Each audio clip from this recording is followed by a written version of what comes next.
Imagine a time long before our own, a world just waking from a deep, frozen sleep. Tease, Isa, 13,000 years ago. The great ice sheets, giants that once covered entire continents, are in retreat. Their long winter is ending, and the world is holding its breath, waiting for the dawn of a new age. Picture this, a sky not yet blue, but a soft, deep indigo, dotted with the last stubborn stars of the night. The air is so cold it feels sharp, clean, and electric against your skin. Below, a vast landscape stretches to the horizon, a world of muted greens and browns, still wrapped in the lingering chill of the late Pleistocene. Mist, like a ghostly blanket, swirls and dances over the surface of a river.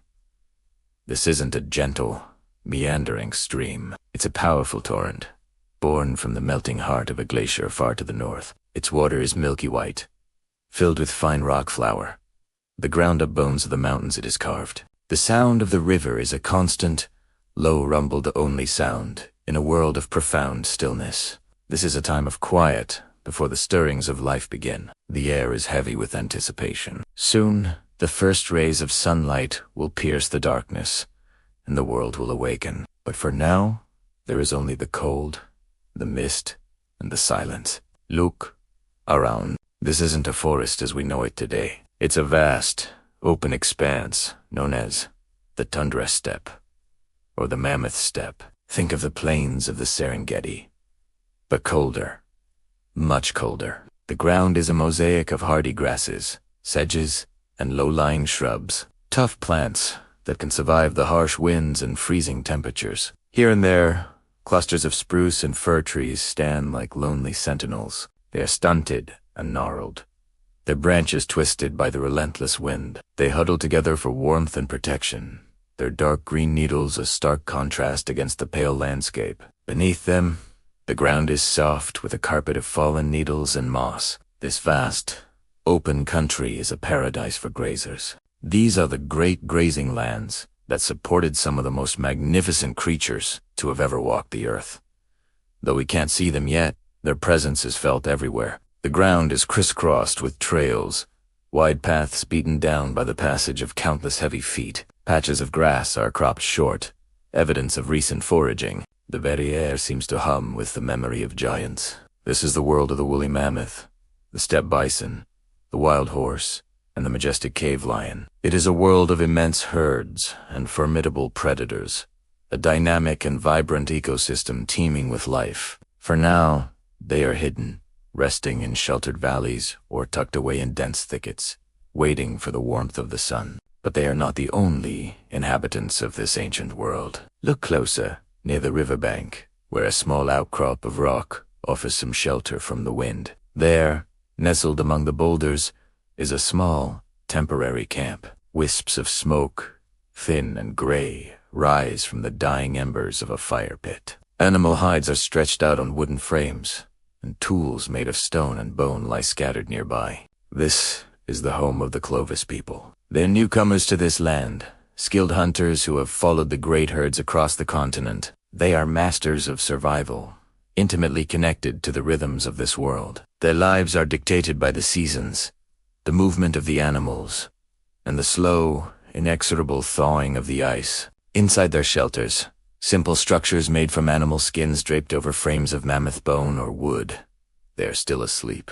They rest, conserving their energy for the day ahead. Their day will be one of hard work, of tracking, hunting, and processing their kills. It will be a day of constant vigilance, of watching for predators and for opportunities. Their very existence depends on their knowledge, their skill, and their courage. As the sky begins to lighten, shifting from indigo to a soft, pearly gray, the world starts to change. The edges of the landscape become sharper, more defined. The mist over the river begins to thin, revealing the powerful current beneath. A lone bird calls out, its cry echoing in the vast emptiness, a single, clear note that signals the end of the night. The first sliver of the sun appears over the eastern horizon, casting a pale, golden light across the land. The frost that coats every blade of grass and every twig sparkles like a million tiny diamonds. The world seems to be reborn, washed clean by the cold of the night.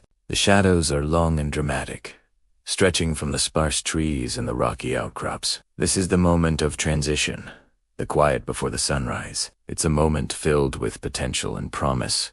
The great beasts will soon begin to stir, their deep breaths turning to plumes of steam in the cold air. The hunters will emerge from their shelters, their eyes scanning the horizon, their minds already focused on the hunt. The story of this day is about to begin. It will be a story of life and death, of struggle and survival, played out on the grand stage of the melting Ice Age world. We are about to witness a snapshot of a time when humans were not the masters of the planet, but just one part of a complex and wondrous web of life. Take one last look at this silent, sleeping world. Feel the crispness of the air, hear the distant rumble of the Glacial river, and see the sky blushing with the colors of dawn. This is the world of the Pleistocene, a world that is both alien and strangely familiar. It is the world that shaped our ancestors, and in its story, we can find the roots of our own. The sun climbs higher, the day is coming, and the quiet is about to be broken. Thanks for joining me on this journey back in time. Be sure to follow for the next chapter of this incredible story. Hey everyone, welcome back to our series on the deep history of North America. Last time, we talked about the first peopling of the Americas. Today, we're diving into Chapter 2 and asking a big question. Who were the Clovis people? You've probably heard the name Clovis before. For a long time, they were thought to be the very first people in the Americas. We now know the story is more complex, but the Clovis people are still a huge part of it.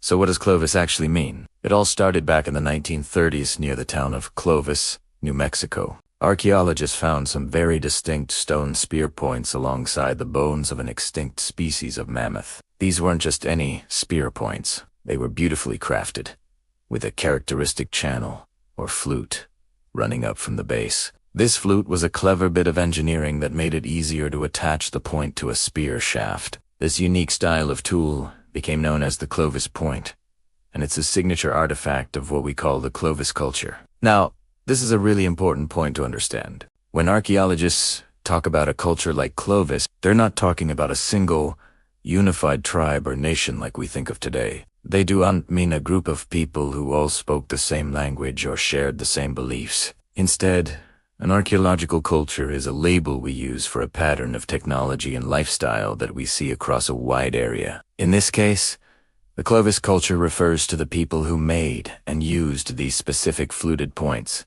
along with a whole toolkit of other stone implements, like scrapers, knives, and drills. Think of it less like a country and more like a shared technological tradition, a way of doing things that was incredibly successful and spread far and wide. And when I say far and wide, I mean it. Clovis points have been found all the way from Nova Scotia down to northern Mexico, and from the east coast to the west.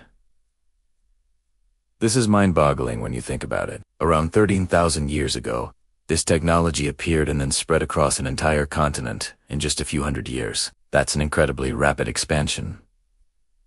So who were these people? Where did they come from? For decades, the Clovis first model was the dominant theory. It suggested that a single group of Ice Age hunters crossed the barren land bridge from Siberia, passed through an ice-free corridor that opened up between the massive continental ice sheets, and then rapidly populated North and South America. In T's story, the Clovis people were the founding population of the Americas. It's a neat, tidy story, but archaeology is rarely that simple. In recent decades, evidence has mounted 4 people being in the Americas before Clovis. Sites like the Monte Verde site in Chile, Paisley Caves in Oregon, and the White Sands footprints in New Mexico show human presence thousands of years earlier. This means the Clovis first model is no longer the full picture. So, if they weren't the first, what were they? The current thinking is that the Clovis technological tradition might have developed here, in North America, among people who were already living south of the ice sheets.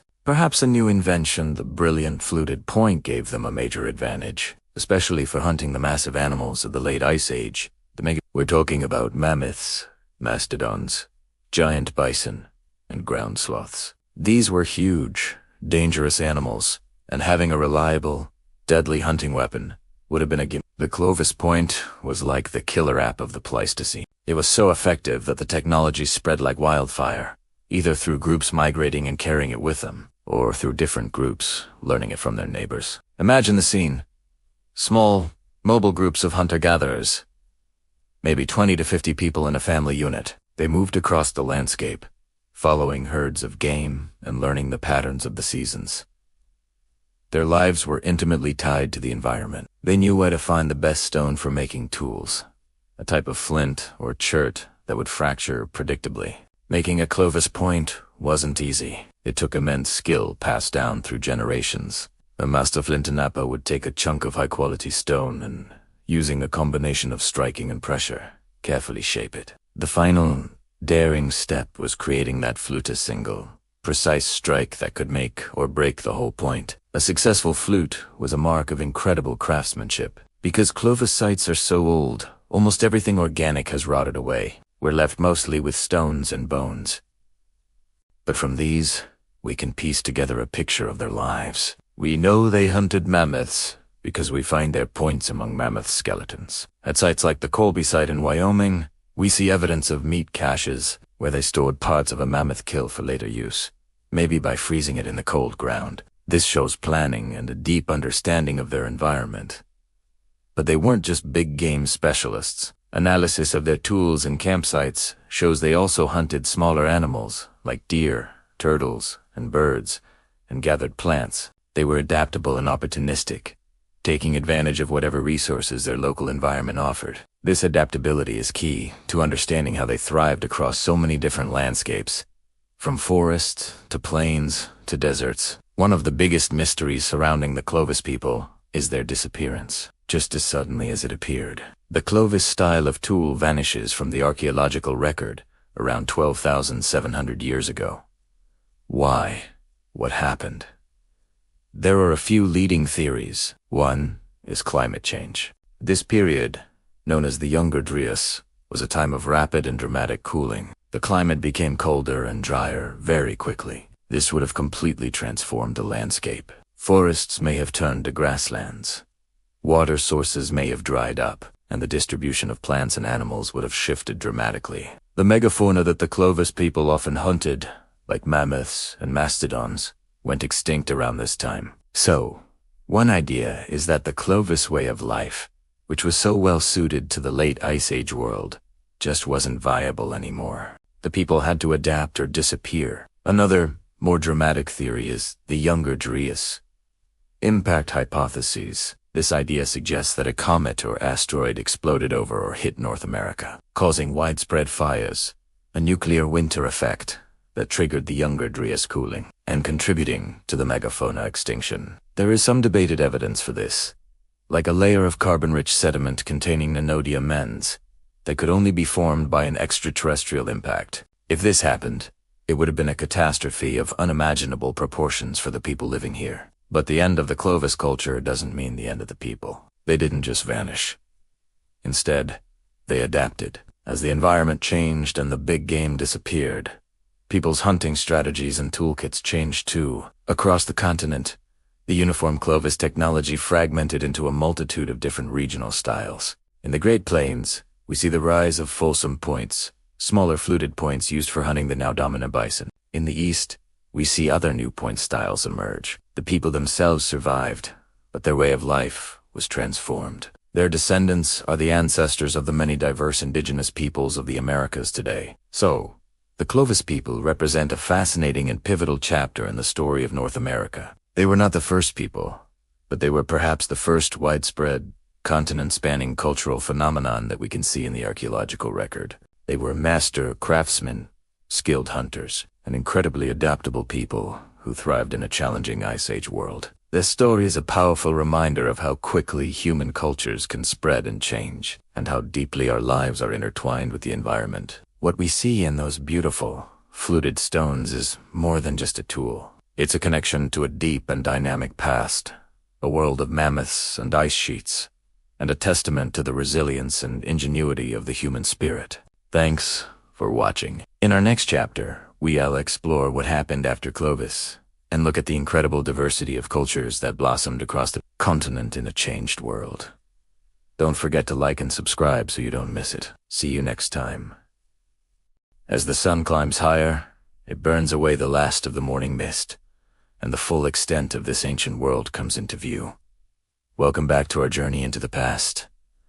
Look around. What was once just a collection of shadows is now a bustling encampment, a snapshot of life frozen in time. The dawn reveals a camp that's both familiar in its purpose and alien in its form. We see tents, not of canvas, but of thick animal hides, stretched taut over frames of wood and bone. These were the homes, the shelters that protected families from the biting wind and the night's chill. They are clustered together, suggesting a close-knit community, a group of people who relied on each other for survival. This isn't just a random scattering of shelters. There's a logic to this layout, an organization that speaks volumes about their society. But let's take a slow walk through this site, and I want you to imagine the sounds and smells, the crackle of a fire, the scent of wood smoke mingling with roasting meat, the murmur of voices sharing stories or planning the day's hunt. Here, at the heart of the camp, are the hearths.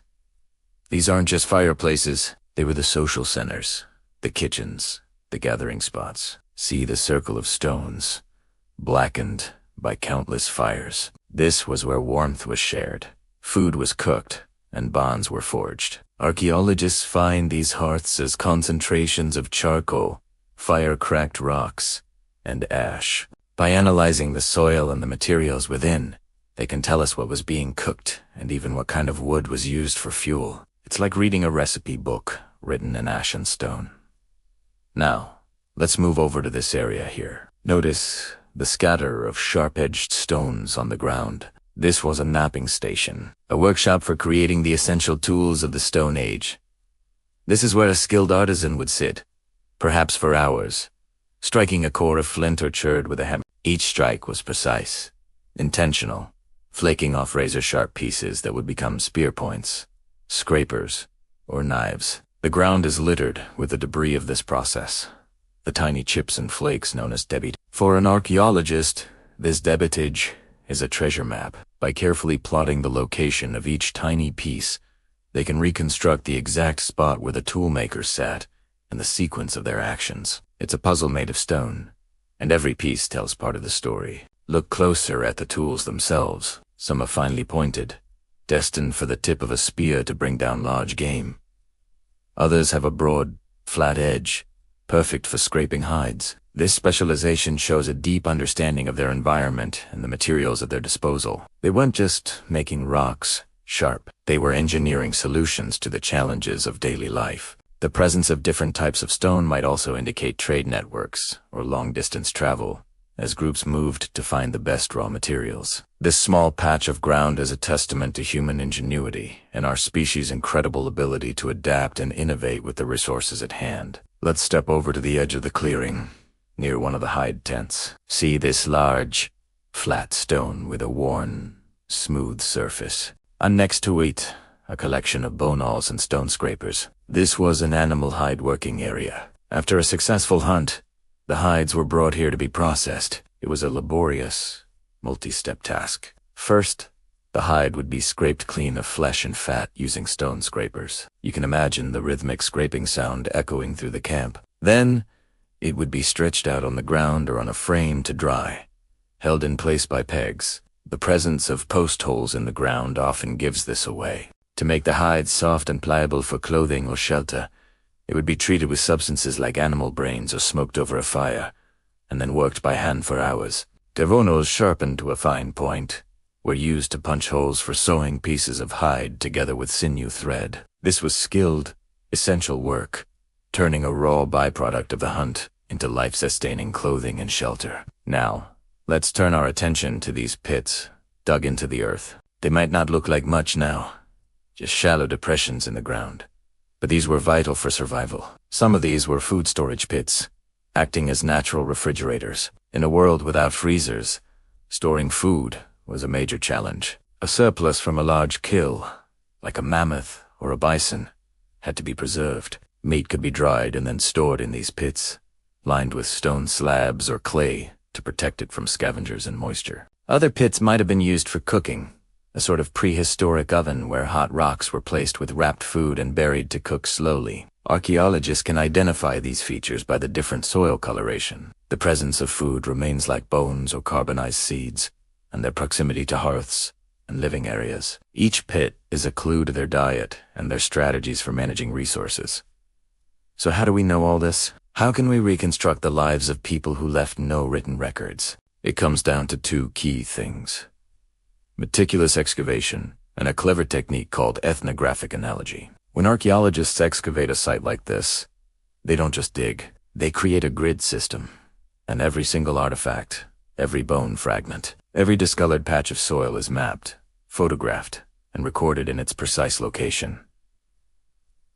This is called spatial analysis. By looking at the patterns of where things are found in relation to each other, they can identify activity areas. A cluster of flint flakes means tool making. A concentration of animal bones in a hearth means a cooking area. A collection of scrapers and knolls near a flat stone suggests hide processing. It's like a crime scene investigation, where every piece of evidence helps reconstruct the event. The second part of the puzzle is ethnographic analogy. Archaeologists look at modern or historically documented hunter-gatherer groups from around the world. By studying how these groups organize their camps, make their tools, and process their food, we can create models for what life might have been like in the past. For example, by observing how the San people of the Kalahari or Inuit groups in the Arctic lay out their living spaces, we can make educated guesses about the function of different areas in a prehistoric camp. Of course, it's not a perfect one-to-one comparison. We have to be careful not to assume that people in the past behaved exactly like people today. But these ethnographic parallels provide invaluable frameworks, helping us to breathe life into the cold, hard evidence we dig from the ground. As we stand here, in the middle of this reconstructed encampment, it's a powerful reminder that these were not simple people. They were intelligent, resourceful, and deeply connected to their environment. They had complex social structures, rich cultural lives, and an incredible resilience that allowed them to thrive in a challenging world. Every stone, every stain in the soil is a word in their story, a story that we are slowly, carefully learning to read. The fire pits were their living rooms. The napping stations were their workshops. The storage pits were their pantries. This wasn't just a place to survive. It was a home. It was a community, buzzing with the activities of daily life, echoing with the sounds of work, laughter, and family. It was a world brought to life by the rising sun and brought back to us through the tireless work of science. Thank you for joining me on this tour. If you're finding this journey into the past as fascinating as I am, be sure to like this video and subscribe to the channel so you don't miss the next chapter. See you next time. Welcome to Chapter 4, the Glacial River. As we stand here beside our prehistoric camp, our attention shifts to the lifeblood of this landscape, the slow-moving, icy river that flows just beyond our hearth. This isn't just a river, it's a living monument to the immense power of ice. Imagine, for a moment, the world just before this scene. Towering glaciers, miles high, covered everything in a blanket of white. The weight of all that ice was colossal, pressing down on the earth, grinding and sculpting the very rock beneath. But as the climate warmed, a great change began. The giants of ice started to retreat, and the age of meltwater dawned. This river is the direct descendant of that great melting. Every day, every hour, water trickled, then gushed, from the snout of the receding glacier. This wasn't a gentle process. It was a relentless, powerful force of creation. The meltwater, loaded with ground-up rock and sediment, acted like liquid sandpaper. It scoured the land, carving out the U-shaped valleys that define this terrain. The valley we're camped in. It was born from this very process, shaped by the same water that now flows so serenely beside us. As the meltwater carved its path, it created a network of channels and streams, all converging into this main river. These channels weren't just empty conduits. They were arteries of life. The sediment carried by the water, known as glacial flour, was incredibly rich in minerals. As this sediment settled along the riverbanks and in the newly formed floodplains, it created exceptionally fertile soil. This fertile ground gave rise to lush vegetation, hardy grasses, sedges, and dwarf willows that thrived in the cold, wet conditions. This explosion of plant life was the foundation of the entire ecosystem. And what an ecosystem it was. This river became a vital corridor for life. The cold, clear, oxygen-rich water was the perfect habitat for fish. Species like Arctic char and salmon, adapted to these chilly environments, flourished in massive numbers. For our ancestors, this river wasn't just a source of water. It was a reliable, year-round source of food. Imagine standing on these banks, spear in hand, watching the shimmering forms of huge fish swimming in the shallows. The river was a pantry that never ran empty, providing the essential fats and proteins needed to survive the harsh Ice Age winters. But the fish were just the beginning. The lush vegetation that grew along the riverbanks attracted the true giants of this era. This glacial river valley was a superhighway for enormous herds of woolly mammoths, with their shaggy coats and immense, curving tusks, would follow the river's course, grazing on the abundant grasses. They were the architects of this landscape, their heavy footsteps compacting the soil, their grazing patterns shaping the growth of the plains. Alongside them came the steppe bison, powerful and immense, their herds so large they would make the ground tremble. They too were drawn to the rich grazing lands created by the river's silt. And let's not forget the more unusual creatures, like the giant ground sloth. Picture a sloth the size of a bear, ambling slowly along the river's edge, using its long claws to pull down branches from the willow thickets. The river sustained them all, providing water, food, and a clear path through the rugged, post-glacial landscape. For the human hunters of this time, the river was a strategic advantage. It concentrated the animals they depended on into a predictable corridor. They could set up camps like this one at key points along the river at crossings, narrow passes, or prime fishing spots. They learned the rhythms of the river and the animals that followed it. They knew when the salmon would run, and when the mammoth herds would migrate through the valley. The river wasn't just a feature of their world. It was the organizing principle of their lives. Now, let's close our eyes for a moment and just listen. The soundscape here is unlike anything in our modern world. First, there's the constant, gentle dripping and trickling of meltwater. It's the sound of the glacier's slow demise, a perpetual whisper from the ice fields.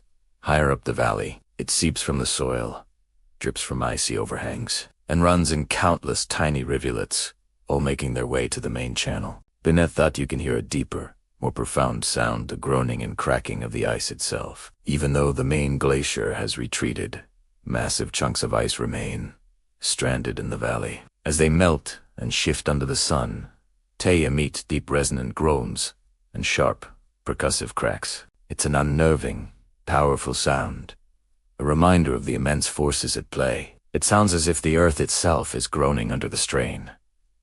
And then there's the wind. It's a cold, persistent wind that flows down from the ice fields, a katabatic wind that carries the chill of the glacier with it. It whistles through the sparse willow trees and whips across the open plains. It's the kind of wind that seeps into your bones, a constant companion in this Ice Age world. It carries scents, tooth-clean, metallic smell of melting ice, the damp aroma of wet earth and crushed vegetation, and sometimes the musky scent of a herd of bison on the breeze. This combination of sounds, the dripping water, the groaning ice, the howling wind, creates a symphony of the Ice Age. It's a soundscape of both creation and decay, of immense power and delicate change. It's the background music to the lives of our ancestors, the soundtrack to their hunts, their daily chores, and their quiet moments by the fire. So as we look at this seemingly peaceful river, we must remember its violent and dynamic origins. It is a creator of valleys, a highway for giants, a lifeline for humanity, and a source of the very sounds that define this lost world. This glacial river is the heart of the Ice Age, pulsing with the cold, clear water of a world in transition. Join us next time in Chapter 5, as we venture out from the camp to track the incredible megafauna that roam these river plains. Thanks for watching. As dawn breaks, a soft light filters through the ancient landscape, touching the sleeping forms of a small community. This is where our story begins, in the quiet, first movements of a day long past. Before the sun fully crests the horizon, a figure stirs, moving towards the heart of the camp, the fire pit. The air is still cool, carrying the scent of wood smoke and damp earth. With gentle care, they poke at the glowing embers from last night's fire, coaxing them back to life. A few pieces of dry kindling are added, And soon, small flames flicker, pushing back the pre-dawn chill and casting a warm, dancing light on the faces of those beginning to wake. This daily ritual, the rebirth of the fire, is the first beat in the rhythm of their day, a symbol of continuity, warmth, and community. Just a few steps away, racks of meat hang, slowly drying in the cool air. Another person quietly inspects each piece, feeling its texture, ensuring the preservation process is going well. This isn't just food, it's security. It's the result of a successful hunt, a buffer against leaner times, a promise of sustenance for the days and weeks to come. Every strip of dried meat represents foresight, skill, and a deep understanding of their environment. The care taken in this simple task speaks volumes about their resourcefulness and their commitment to the group as survival. These small, deliberate actions are the foundation upon which their entire day will be built. As the fire grows stronger, the low murmur of voices begins to fill the air. It's not loud or rushed, but a soft, thoughtful exchange. Two hunters sit near the flames, their conversation a quiet hum. They discuss the day's plans, where to track game, which signs to look for, the direction of the wind. They might trace maps in the dirt with a stick, pointing to familiar ridges and streams. This isn't just idle chat. It's a strategic meeting, a pooling of knowledge passed down through generations. Their words are a blend of experience and intuition, planning for success while respecting the unpredictability of the wild. This quiet collaboration is the key to their effectiveness, ensuring they work together as a single, coordinated unit when they venture out. Now, the camp truly begins to wake. The sounds of children's laughter start to bubble up, a light and joyful counterpoint to the serious work of the adults. They emerge from their shelters, rubbing sleep from their eyes, and make their way to the riverbank. The water, cold and clear, is their playground. They splash and chase each other, their small figures silhouetted against the rising sun. Their play isn't just for fun. It's also a form of learning. They learn about the currents, the feel of the cool stones under their feet, and the small fish darting in the shallows. Their carefree energy brings life and vibrancy to the morning, a reminder of the future and the reason for all the hard work. While the children play, the hunters complete their preparations. One carefully sharpens the edge of a stone point, testing its sharpness with a practiced thumb. Every tool is an extension of themselves, a product of skill and patience. They check the bindings on their spears, ensuring everything is secure. They gather their packs, containing only what is essential for the day's journey. This methodical process is a ritual in itself, a mental and physical preparation for the challenges ahead. Each action is precise, honed by countless repetitions. Their focus is absolute, a quiet intensity that speaks of the deep respect they have for the animals they hunt and the world they inhabit. So, how do we know all this? How can we piece together these intimate moments from thousands of years ago? The answer lies in the silent clues they left behind. Archaeologists are like detectives of time, and the crime scene is the earth itself. The very heart of the camp, the hearth, tells a story. By analyzing the layers of ash, charcoal, and burned bone, we can understand what they ate, how they cooked, and even the seasonality of their camp. The arrangement of multiple hearths can suggest different family units or activity areas within the larger group. A central, large hearth might have been a communal space, while smaller ones could indicate individual family shelters. Then there are the artifacts, the tools they made and used. A scattering of tiny stone flakes in one area might pinpoint the exact spot where a hunter sat. Just like we imagined, sharpening his tools. We call this debitage, and its concentration tells us where specific tasks were performed. The types of tools found also provide clues. Scrapers suggest hide processing, while projectile points are clear evidence of hunting. If we find broken points, it might indicate they were brought back to camp for repair. The wear patterns on these tools, visible under a microscope, can even tell us if they were used to cut wood, bone, or meat. Even the layout of the camp itself is a map of their daily life. The proximity of discarded animal bones to a hearth tells us about food processing and consumption. The arrangement of post holes can reveal the size and shape of their shelters by carefully mapping the location of every single artifact. from the largest grinding stone to the smallest bead. Archaeologists can reconstruct the flow of movement and the organization of space. We can begin to see the invisible lines that connected the fire, the sleeping areas, the work zones, and the children's play area. It's a painstaking process of connecting thousands of tiny dots to reveal a bigger picture. It's truly incredible when you think about it. Every discarded stone chip, every piece of charcoal, every fragment of bone is a word in a story that has waited millennia to be read. These aren't just objects, they are fossilized behaviors. They are the echoes of a morning much like this one, a morning filled with the warmth of a new fire, the quiet hum of planning, and the bright laughter of children. Through the careful work of archaeology, we can almost hear those echoes and catch a fleeting glimpse of the first movements of their day. It's a powerful connection to our shared human past, reminding us that for all our modern complexities, the fundamental rhythms of life waking, working, and caring for one another have been with us since the very beginning. Thank you for joining us on this journey back in time. If you enjoyed this glimpse into the ancient world, please like this video, subscribe to our channel, and hit the notification bell so you don't miss our next chapter. We have so many more stories to uncover together. See you next time.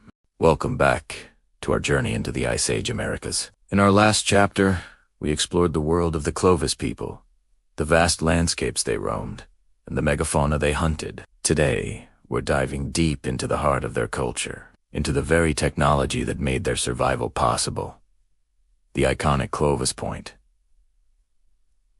This isn't just a spearhead, it's a masterpiece of Stone Age engineering, a symbol of human ingenuity and adaptation. So, grab your safety glasses, because we're about to step into the workshop of a Paleo-Indian flint knapper and uncover the secrets of crafting these legendary tools. Imagine sitting by a fire, the chill of the Pleistocene air on your back. In your hands, you hold a carefully selected piece of stone. This isn't just any rock. The Clovis people were master geologists. They sought out the finest materials, high-quality chert, glassy obsidian, and colorful chalcedony. We find these materials hundreds, sometimes thousands of miles from their original sources. This tells us two things. These people were highly mobile, and they had extensive trade networks. They knew that to make the best tool, you had to start with the best material. A poor quality stone, one with hidden cracks or impurities, could shatter at a critical moment of disaster when facing a furious mammoth. The choice of stone was the first, and perhaps most crucial, step in a long and meticulous process. The first stage of creation is called percussion flaking. The knapper holds the chosen stone, kaya to core, and strikes it with a hammerstenoffen, a dense, rounded river cobble. The goal here isn't finesse, it's brute force with a purpose. Each strike is calculated, aiming to remove large, thick flakes to rough out the general shape of the point. This is called creating a biface preform. Think of it like a sculptor blocking out a statue from a marble block. It's loud, messy work.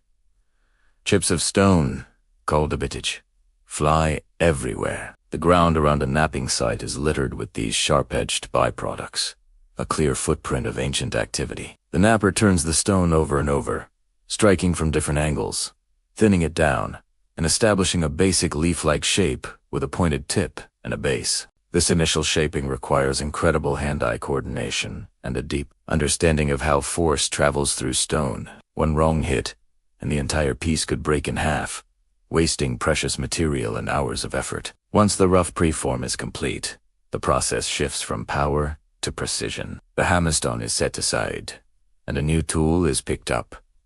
A billet made from antler, bone, or even dense hardwood. This is the start of soft hammer percussion. The softer material of the billet allows the knapper to remove thinner, longer, and more controlled flakes. The sound changes from a sharp crack to a dull thwack. Each strike peels off a flake that travels further across the face of the biface, systematically thinning and refining the shape. The edges are carefully prepared before each strike, sometimes by abrading them with a sandstone grinder to create a strong platform to receive the blow. This prevents the edge from simply crushing. This is where the artistry truly begins. The napper creates a beautifully patterned surface of flake scars, often in a zigzag or chevron pattern. This isn't just for looks. It creates a stronger, more streamlined and aerodynamically stable point. The preform is getting thinner, lighter, and much sharper. It's starting to look less like a rock and more like a weapon. Now we move to the most delicate stage, pressure flaking. The bifus is now almost at its final thickness and shape. The napper holds the point in a padded leather grip to protect their hand, and uses a tool with a pointed tip, like an antler tine. Instead of striking, the napper applies steady, focused pressure to the very edge of the stone. With a sharp push, a tiny, ribbon-like flake pops off. This process is repeated hundreds of times. It's quiet, intense work that requires immense strength and control. Pressure flaking is used to create the final razor-sharp, serrated edges of the point. It's also used to perfectly straighten the edges and refine the tip into a needle-sharp point, capable of piercing the thick hide of a bison or mastodon. This painstaking detail work is what turns a functional tool into a lethal and reliable piece of hunting equipment. But we've saved the most defining, the most mysterious, and the most debated feature for last. The flute. This is the hallmark of the Clovis point, the feature that gives it its name. A flute is a long, channel-like flake removed from the base of the point, on one or both sides. No other culture in the world, before or since, has consistently made points in this exact way. Crafting this flute was the riskiest step of the entire process. After all the hard work of shaping and thinning, the napper would prepare a special platform at the base. Then, using either a precise indirect percussion strike placing a punch tool on the base, and striking it or a powerful pressure technique, they would send a flake shooting up the center of the point. A successful flute creates a concave channel, but a mistake could break the point in half. A catastrophic failure known as an end shock fracture. Archaeologists find many of these broken points at ancient campsites, testaments to how difficult this technique was. So why take such a huge risk? The flute's purpose is one of archaeology's great puzzles. The leading theory is that it was for hafting, that is, attaching the point to a spear shaft. The channel created by the flute would allow the point to sit snugly into a split shaft, creating a secure, streamlined connection that could be tightly bound with sinew and sealed with resin or bit. This would make the overall spear more durable and more effective, capable of withstanding the immense impact of hitting a large animal. The flutes would thin the base, making it easier to socket into the spear foreshaft. This innovative hafting method is likely what made the Clovis spear such a deadly and effective hunting weapon. It was a technological leap forward. From a raw nodule of chert buried in the earth to a finished, fluted point ready for the hunt. The process was a testament to knowledge passed down through generations. It was a fusion of geology, physics, and artistry. Each point was a repository of skill, a tool for survival, and a thing of deadly beauty. When we hold a Clovis point today, we're not just holding a stone tool. We're holding a direct connection to the minds and hands of the first peoples of the Americas, a tangible piece of their ingenuity and their enduring legacy in a harsh and unforgiving Ice Age world. Their understanding of stone was not just practical, it was profound. Thank you so much for joining us on this deep dive into the craft of the Clovis people. It is truly amazing to think about the level of skill and dedication that went into every single tool. In our next chapter, we'll take these very points and join a Clovis hunting party on the trail of the ultimate prize, the colossal mammoth. You won't want to miss it.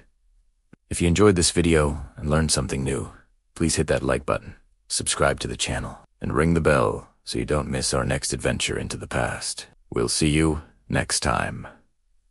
Step into the past with me, back to a time when giants walked the earth. Chapter 7.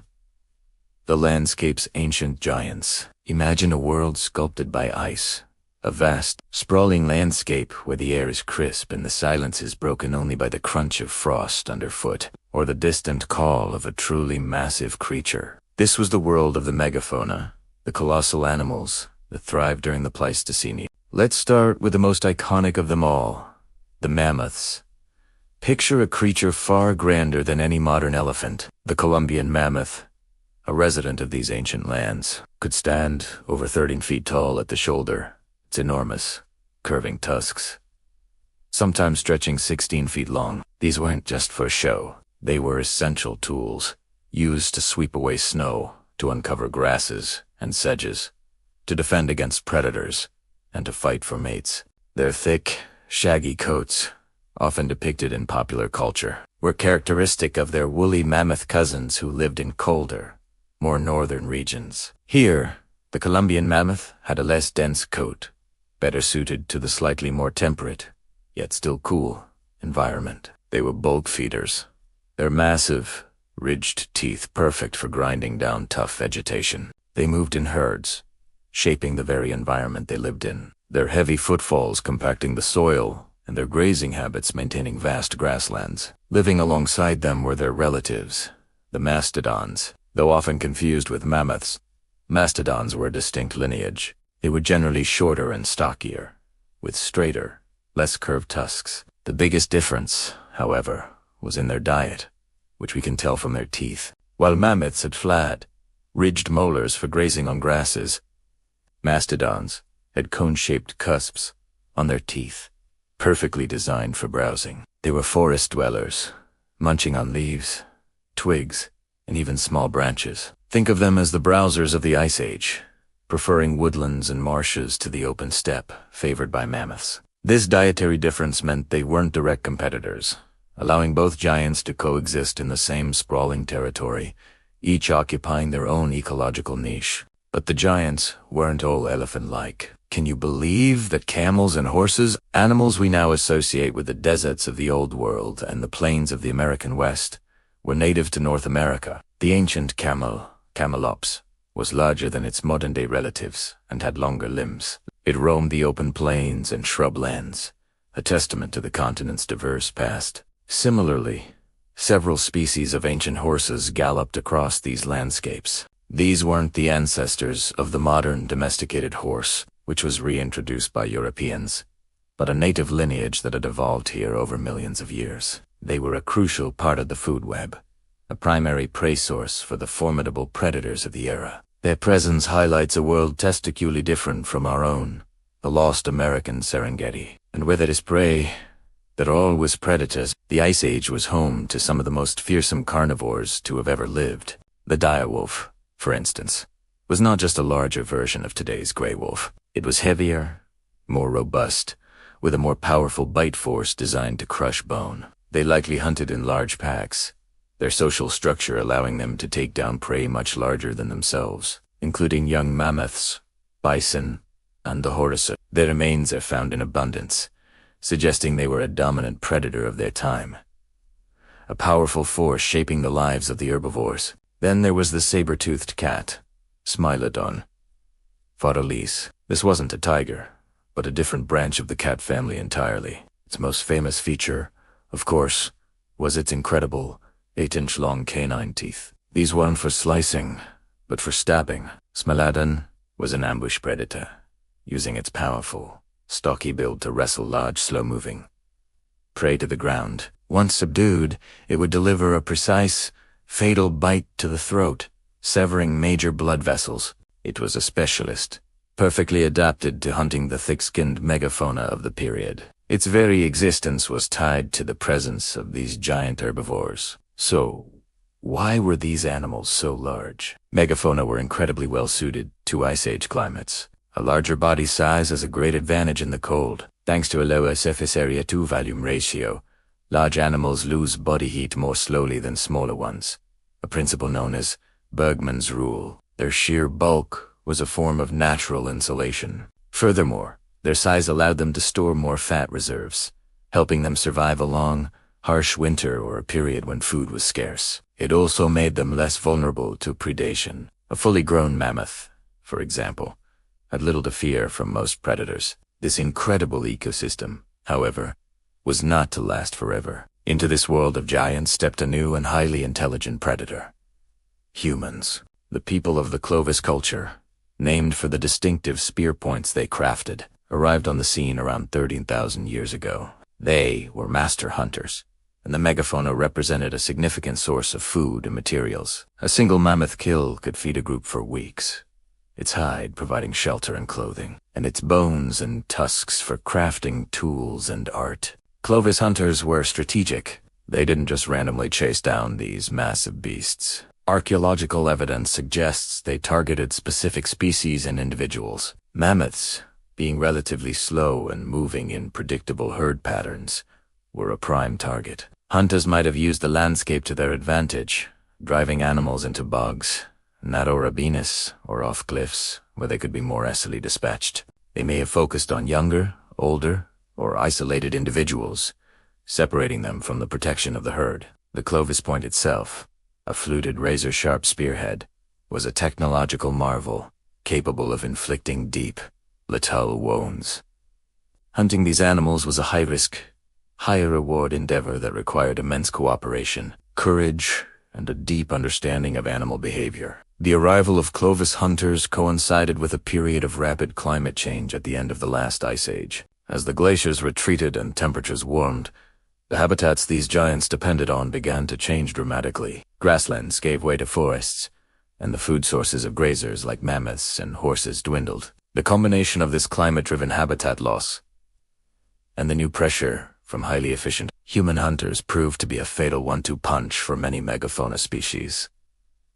Within a few thousand years, the mammoths, mastodons, camelot, native horses, dire wolves, and saber-toothed cats vanished from the landscape forever. Their disappearance marked the end of an era, transforming the continent's ecosystems into the ones we know today. Their ghosts linger in the fossil record, in the stories we tell, and in the very shape of the land they once roamed. Taking this calm, observational look back allows us to appreciate the majesty of these ancient giants and the dynamic, ever-changing world they inhabited. It's a quiet reminder of the profound connections between climate, animals, and people. A story written in bone and stone across the ancient landscape. Thank you for joining me on this journey back in time. If you found this glimpse into the world of the megafauna fascinating, please consider liking this video and subscribing for more chapters from our planet's incredible history. We'll see you in the next one. Welcome back, history explorers. Today, we're diving deep into the daily life of the Clovis people, and we're starting with the most important meal of the day. Breakfast, or at least what breakfast might have looked like over 13,000 years ago. Forget your cereal and toast. Picture this. You wake up in a temporary shelter made of hides and branches. The air is crisp, still holding the chill of the night. The first thing you smell isn't coffee, but the smoky aroma of a rekindled fire. This fire is the heart of your camp, the source of warmth, safety, and your morning meal. So, what's on the menu? For the Clovis people, breakfast was all about high energy, protein-rich foods to fuel a day of hunting and gathering. The centerpiece would likely be leftover roasted meat from last night's hunt. Imagine a chunk of mammoth, mastodon, or bison warmed over the embers. This wasn't just a meal, it was survival. The massive calorie count was essential for staying warm and active in the cold Pleistocene environment. But it wasn't just about big game. Depending on the location and season, they might also have smaller game like deer, rabbits, or birds. How do we know what they ate? It's like a prehistoric detective story. Archaeologists use a technique called isotopic analysis on human and animal bones. By studying the chemical signatures, specifically carbon and nitrogen isotopes, in the bone collagen, we can reconstruct their diet. The results consistently show that Clovis people were top-tier predators, with a diet heavily reliant on large herbivores. It's written right there in their bones they ate a lot of meat. But the evidence doesn't stop there. At Clovis sites, we find more direct clues. Animal remains. Archaeologists have unearthed caches of tools alongside the bones of mammoths, bison, and even gomphotheres, an extinct relative of the elephant. These aren't just random bones. Many show clear-cut marks from stone tools and signs of butchering. This tells us they weren't just scavenging. They were actively hunting and processing these massive animals for food, hides, and tools. Finding a kill site is like finding the remnants of a giant prehistoric barbecue. Of course, a diet isn't just meat. While the Ice Age landscape wasn't exactly a lush garden, plants were still a crucial part of their diet. Evidence for this is a bit trickier to find since plants decompose quickly. But thanks to modern science, we can now analyze microscopic plant fossils, or microfossils, found on their stone tools. Things like phytoliths, which are tiny silica structures from plants, and starch grains get stuck in the crevices of grinding stones and cutting tools. These tiny clues reveal that the Clovis people were processing various roots and tubers. Think of wild carrots, cattail, or other starchy underground plants that could be roasted in the fire's hot ashes, providing essential carbohydrates. And what about fruits? During the warmer months, their diet would have been supplemented with whatever was available. Berries, nuts, and seeds would have been a welcome treat, gathered and likely eaten fresh or stored for leaner times. We can imagine them collecting wild plums, grapes, or hackberries, adding a burst of sweetness and vital nutrients to their protein-heavy meals. The collection of these resources was likely a communal activity, involving everyone in the group. Let's not forget one of the most nutrient-dense foods they had: bone marrow. After butchering an animal, the large bones wouldn't be discarded. They would be smashed open with hammerstones to get to the rich, fatty marrow inside. This marrow could be eaten directly, or, more likely, boiled to create a thick, calorie-packed soup or broth. Imagine a pot, perhaps, a cleaned-out animal's stomach, or a hide-lined pit filled with water and hot stones simmering over the fire, with bones, scraps of meat, and maybe some roots thrown in. This bone marrow soup would have been an incredibly efficient way to extract every last calorie from a kill, a prehistoric superfood. Now, let's talk about the fire itself. The fire was so much more than just a prehistoric stove. It was the center of Clovis' social life. As the sun went down and the temperatures dropped, the entire group would gather around its light and warmth. This was where the community came together. It was a place of safety, warding off predators that roamed the night. Can you imagine the sense of security that flickering light provided in a vast, dark wilderness? It was their television, their living room, and their security system, all in one. This daily gathering wasn't just practical. It was essential for group bonding. Around the fire, stories were told. Perhaps they recounted the day's hunt, the close calls, the successful strategies. This is where knowledge was passed down from elders to the younger generation. How to track a bison, where to find the best flint for making tools, which plants were safe to eat. The fire was the classroom and the library of the Clovis world. It was where traditions were reinforced and social bonds were strengthened. Think about the rituals that might have taken place. Before a big hunt, perhaps they gathered for a ceremony, asking for luck or paying respect to the spirit of the animal they hoped to hunt. After a successful kill, the fire would be the site of a celebratory feast, a time of plenty and shared joy. The act of cooking and sharing food around a communal fire is a deeply human experience, one that connects us directly to our most ancient ancestors. It reinforces cooperation, trust, and a sense of belonging. Everyone had a role, from tending the flames, to preparing the food, to sharing in the meal. So, the next time you gather with friends or family for a meal, or even just sit around a campfire, take a moment to think back. You're participating in a ritual that is tens of thousands of years old. The warmth of the fire, the sharing of food, the comfort of community, these are the very things that helped our ancestors survive and thrive in a challenging world. The story of the Clovis diet isn't just about what they ate. It's about how they lived, how they cooperated, and how they built a community around the fundamental elements of fire, warmth, and food. Thanks so much for joining me on this journey back in time. If you enjoyed this glimpse into the Clovis kitchen, be sure to hit that like button and subscribe for more adventures into our deep past. See you in the next chapter.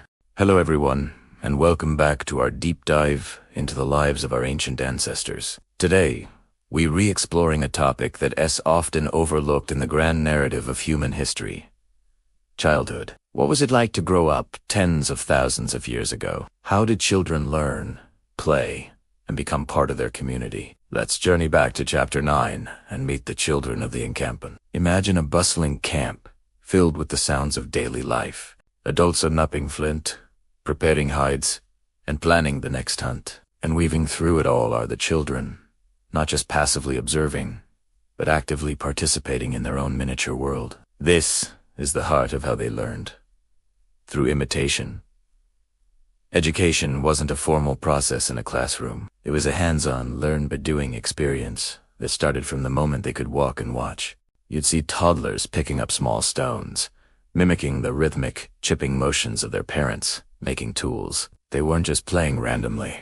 They were training their hands and eyes, developing the muscle memory and understanding of fracture mechanics that would one day make them skilled tool makers. These weren't just rocks. They were the first textbooks in the art of survival. Then there were the slightly older kids, armed with miniature spears. These weren't just toys. They were practice tools. They would run around, throwing their little spears at target spur, a clump of moss on a tree or a rolling piece of wood. Through these games, they were learning about aim, trajectory, and the patience required for a successful hunt. They were playing out the roles they would one day step into, honing the skills that would eventually feed their families. It was a serious game, where every playful throw was a step towards becoming a provider. Learning wasn't just about hunting and tool-making either. Gathering was equally crucial. Young children would trail behind their mothers or older siblings on gathering expeditions. They wouldn't just be carried along, they would be actively taught. See this leaf? This one is good for a stomachache. See that berry? Its color means it's not ready. Remember this path by that crooked tree. They were learning the landscape, memorizing routes, and building a mental map of resources, edible plants, medicinal herbs, and sources of fresh water. Their daily walks were lessons in botany, geography, and ecology, all rolled into one. This process of learning through imitation was incredibly effective. It ensured that essential cultural knowledge was passed down seamlessly from one generation to the next. It wasn't just about survival skills. It was about identity. By mirroring the adults, children learned the rhythms of their society, the values of cooperation, and their specific place within the group. Play was their work, and their playground was the blueprint for their future lives. But how do we know all this? It's one thing to imagine these scenes, but it's another to find concrete evidence. This is where the fascinating field of archaeology comes in. Archaeologists are like detectives, piecing together the past from the faintest of clues. And when it comes to children, the clues are often subtle, but they are there if you know how to look. One of the most evocative pieces of evidence we have is footprints. Imagine ancient mud, now hardened into rock, preserving the tracks of people who walked there thousands of years ago. In places like the TUC, Dubert Cave in France, archaeologists have found the footprints of adults alongside the much smaller, more numerous footprints of children. You can almost see them, running and sliding in the soft clay. Their energy and playfulness literally imprinted on the geological record. These footprints are a direct, physical connection to the presence and activity of children in these ancient spaces. Then we have the tools themselves. Archaeologists occasionally find tiny, sometimes crudely made, flint tools. Are they just poorly made tools by an unskilled adult? Or are they the practice pieces of a child learning to knapp flint? When these miniature tools are found in a domestic context, near a hearth where a family would have lived, the evidence points strongly towards children's learning activities. These small, imperfect flakes of stone tell a story of effort, practice, and the passing on of a critical skill. And what about toys? While a carved stick might rot away, more durable objects sometimes survive. Archaeologists have found small, polished stones that don't seem to have a practical function, or tiny figurines carved from bone or ivory. Could these have been dolls or game pieces? In one remarkable discovery, a tiny, perforated animal tooth was found, worn smooth as if handled for years. Was this a child's favorite bauble, worn on a string around their neck? While we can never be 100% certain, these artifacts open a window into the possibility of childhood possessions and play. Perhaps the most detailed evidence comes from what archaeologists call living floor microdebris. Involves a painstaking analysis of the dirt on the floor of an ancient shelter. By meticulously sieving and examining every tiny fragment, we can reconstruct what happened in a specific spot. Imagine finding a concentration of tiny flint chips in one corner, right next to a hearth. 'Tis made be a napping station where someone was making tools. Now, if those chips are particularly small and mixed with the kind of debris associated with daily life, it might indicate a child practicing tool-making right beside their parent. This microarchaeology can also reveal drop zones and toss zones. A drop zone, right where someone was sitting, might contain the smallest debris that falls straight down. A toss zone, a little further away, contains slightly larger pieces that were casually tossed aside. By analyzing the distribution of these tiny bits and pieces around a hearth, Researchers can sometimes identify the spaces occupied by smaller individuals' children. They could see where a child sat, where they played, and what materials they were handling. It's an incredible level of detail, reconstructing family life from literal dust. Putting it all together, these archaeological clusta footprints, the tiny tools, the potential toys, and the micro-debris paint, a rich and vivid picture of childhood in the Stone Age. It wasn't a life of idleness. From a very young age, children were integrated into the economic and social fabric of their communities. Their play was purposeful, their learning was constant, and their presence was central to the group's survival and continuity. They weren't just waiting to become adults, they were actively and playfully learning how to be human. One small stone, one tiny spear, and one remembered path at a time. The children of the encampment were the future, and their journey of learning shaped the entire course of our human story. Thanks so much for joining me on this journey into the past. If you found this fascinating, make sure to like, subscribe, and hit that notification bell so you don't miss our next chapter. See you next time. When we picture our ancient ancestors, what comes to mind? Often, it's the image of a hunter, spear in hand, bravely facing down a mammoth. These hunters are famous, their stories etched in time by the durable stone points they left behind. These artifacts are incredible, tangible links to a distant past, and they rightly capture our imagination, but they only tell one part of the story. For every dramatic hunt, there were countless hours of quiet, essential, and highly skilled work that ensured the survival of the group. This work, often done by women, was the bedrock of daily life. Today, let's journey back and explore the world of these skilled women. Their contributions were less about the dramatic moment and more about the steady rhythm of existence. Their tools were often made of organomia materials: wood, fiber, bone, and hide. These materials don't survive the millennia like stone does, so their stories have been harder to piece together. But by looking closely at anthropology, archaeology, and the knowledge of indigenous communities, we can begin to see the immense skill and importance of their labor. Let's start with one of the most fundamental tasks: transforming an animal hide into usable material. This wasn't a simple chore. It was a complex, multi-step process, demanding knowledge, strength, and incredible patience. After an animal was brought back to camp, the hide had to be carefully removed. Then came the fleshing, a physically demanding job of scraping away every last bit of fat and muscle using stone or bone scrapers. If you left any on, the hide would rot. After fleshing, the hair might be removed, depending on what the hide was for. This could involve soaking it in water with ash or other substances to loosen the hair follicles before scraping it all off. But the most crucial step was tanning. Without it, a dried hide would become stiff as a board and useless. The goal of tanning is to alter the protein structure of the skin so it stays soft and pliable forever. One common method was brain tanning. The animal's own brain contains natural emulsifiers and oils perfect for the job. The brain would be mashed into a paste with water and painstakingly worked into every inch of the hide, front and back. This was exhausting work, requiring hours of stretching, rubbing, and pulling the hide as it dried to keep the fibers from locking up and getting stiff. Finally, the hide would often be smoked over a fire. This not only helped preserve it further and make it more water-resistant, but it also gave it a beautiful, soft finish. The result of all this labor: soft leather for clothing, sturdy rawhide for ropes and containers, and warm bedding to survive cold nights.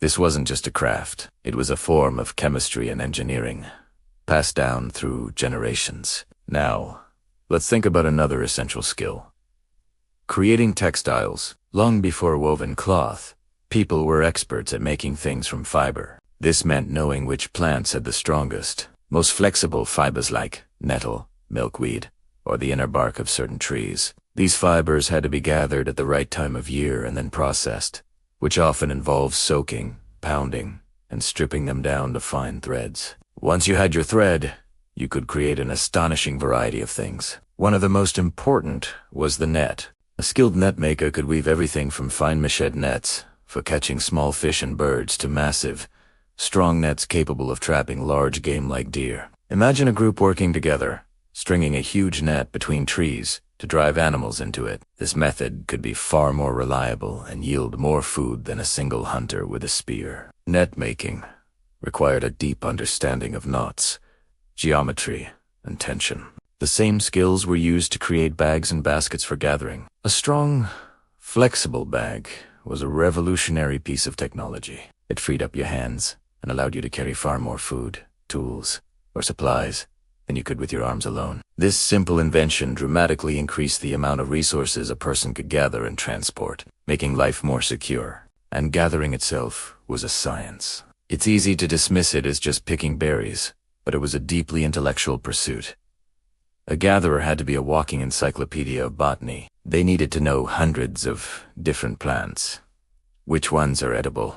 Which part do you eat? The root, the leaf, the seed. When is the right season to harvest it? If you harvest too early, it's not nutritious. Too late, and it's spoiled or gone. They also had to know which plants were poisonous. Sometimes, a plant could be both. For example, some roots or nuts are toxic when raw but become a vital food source after being leached, soaked, or cooked in a specific way. This knowledge was the difference between a feast and a fatal mistake. Beyond food, the plant world was also the community's pharmacy. Women were the keepers of medicinal knowledge. They knew which leaves could be crushed into a poultice to soothe a wound, which roots could be boiled into a tea to calm a fever, and which barks could ease a toothache. This required careful observation, experimentation, and a reliable oral tradition to pass the knowledge down accurately. They understood dosages and preparation methods.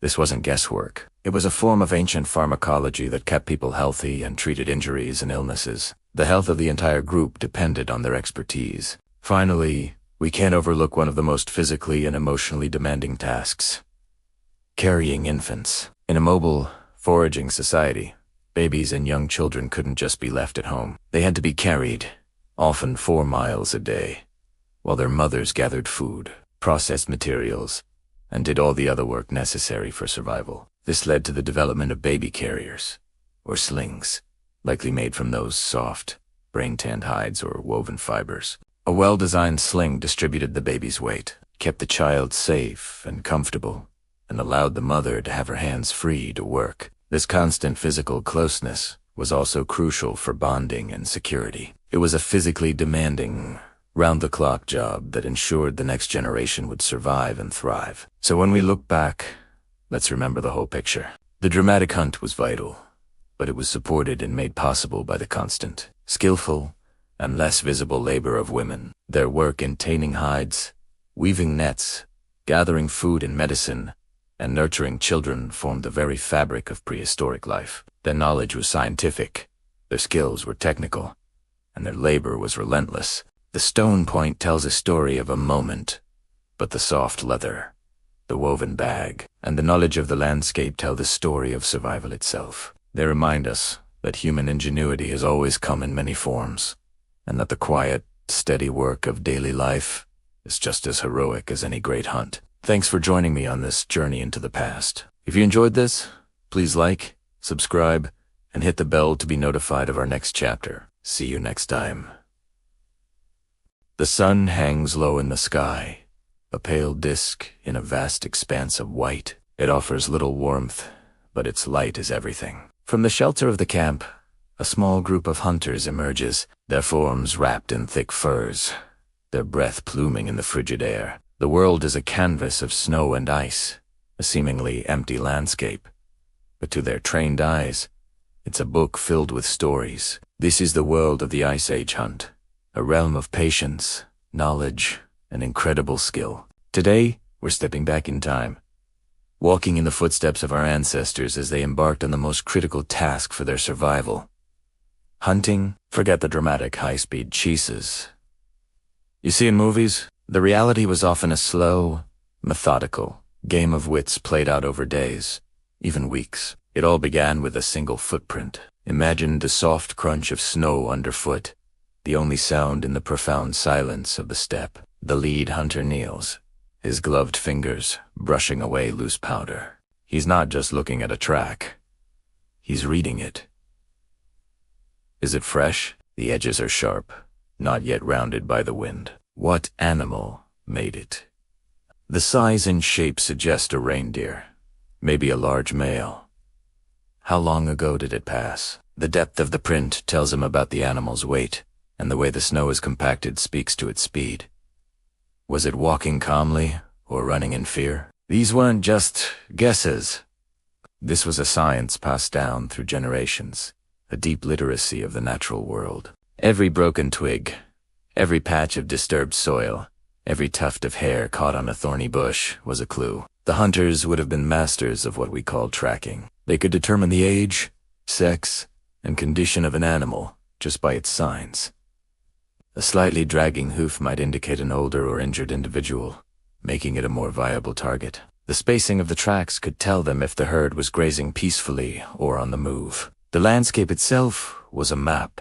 The hunters knew the prevailing winds, which gullies offered cover, and where animals were likely to seek shelter from a coming storm. They could read the sky as well as they could read the ground. The behavior of smaller animals, like birds or Arctic foxes, could also betray the presence of a larger creature nearby. A sudden flight of ptarmigans from a thicket wasn't just a random event. It was an alarm bell ringing across the frozen plain.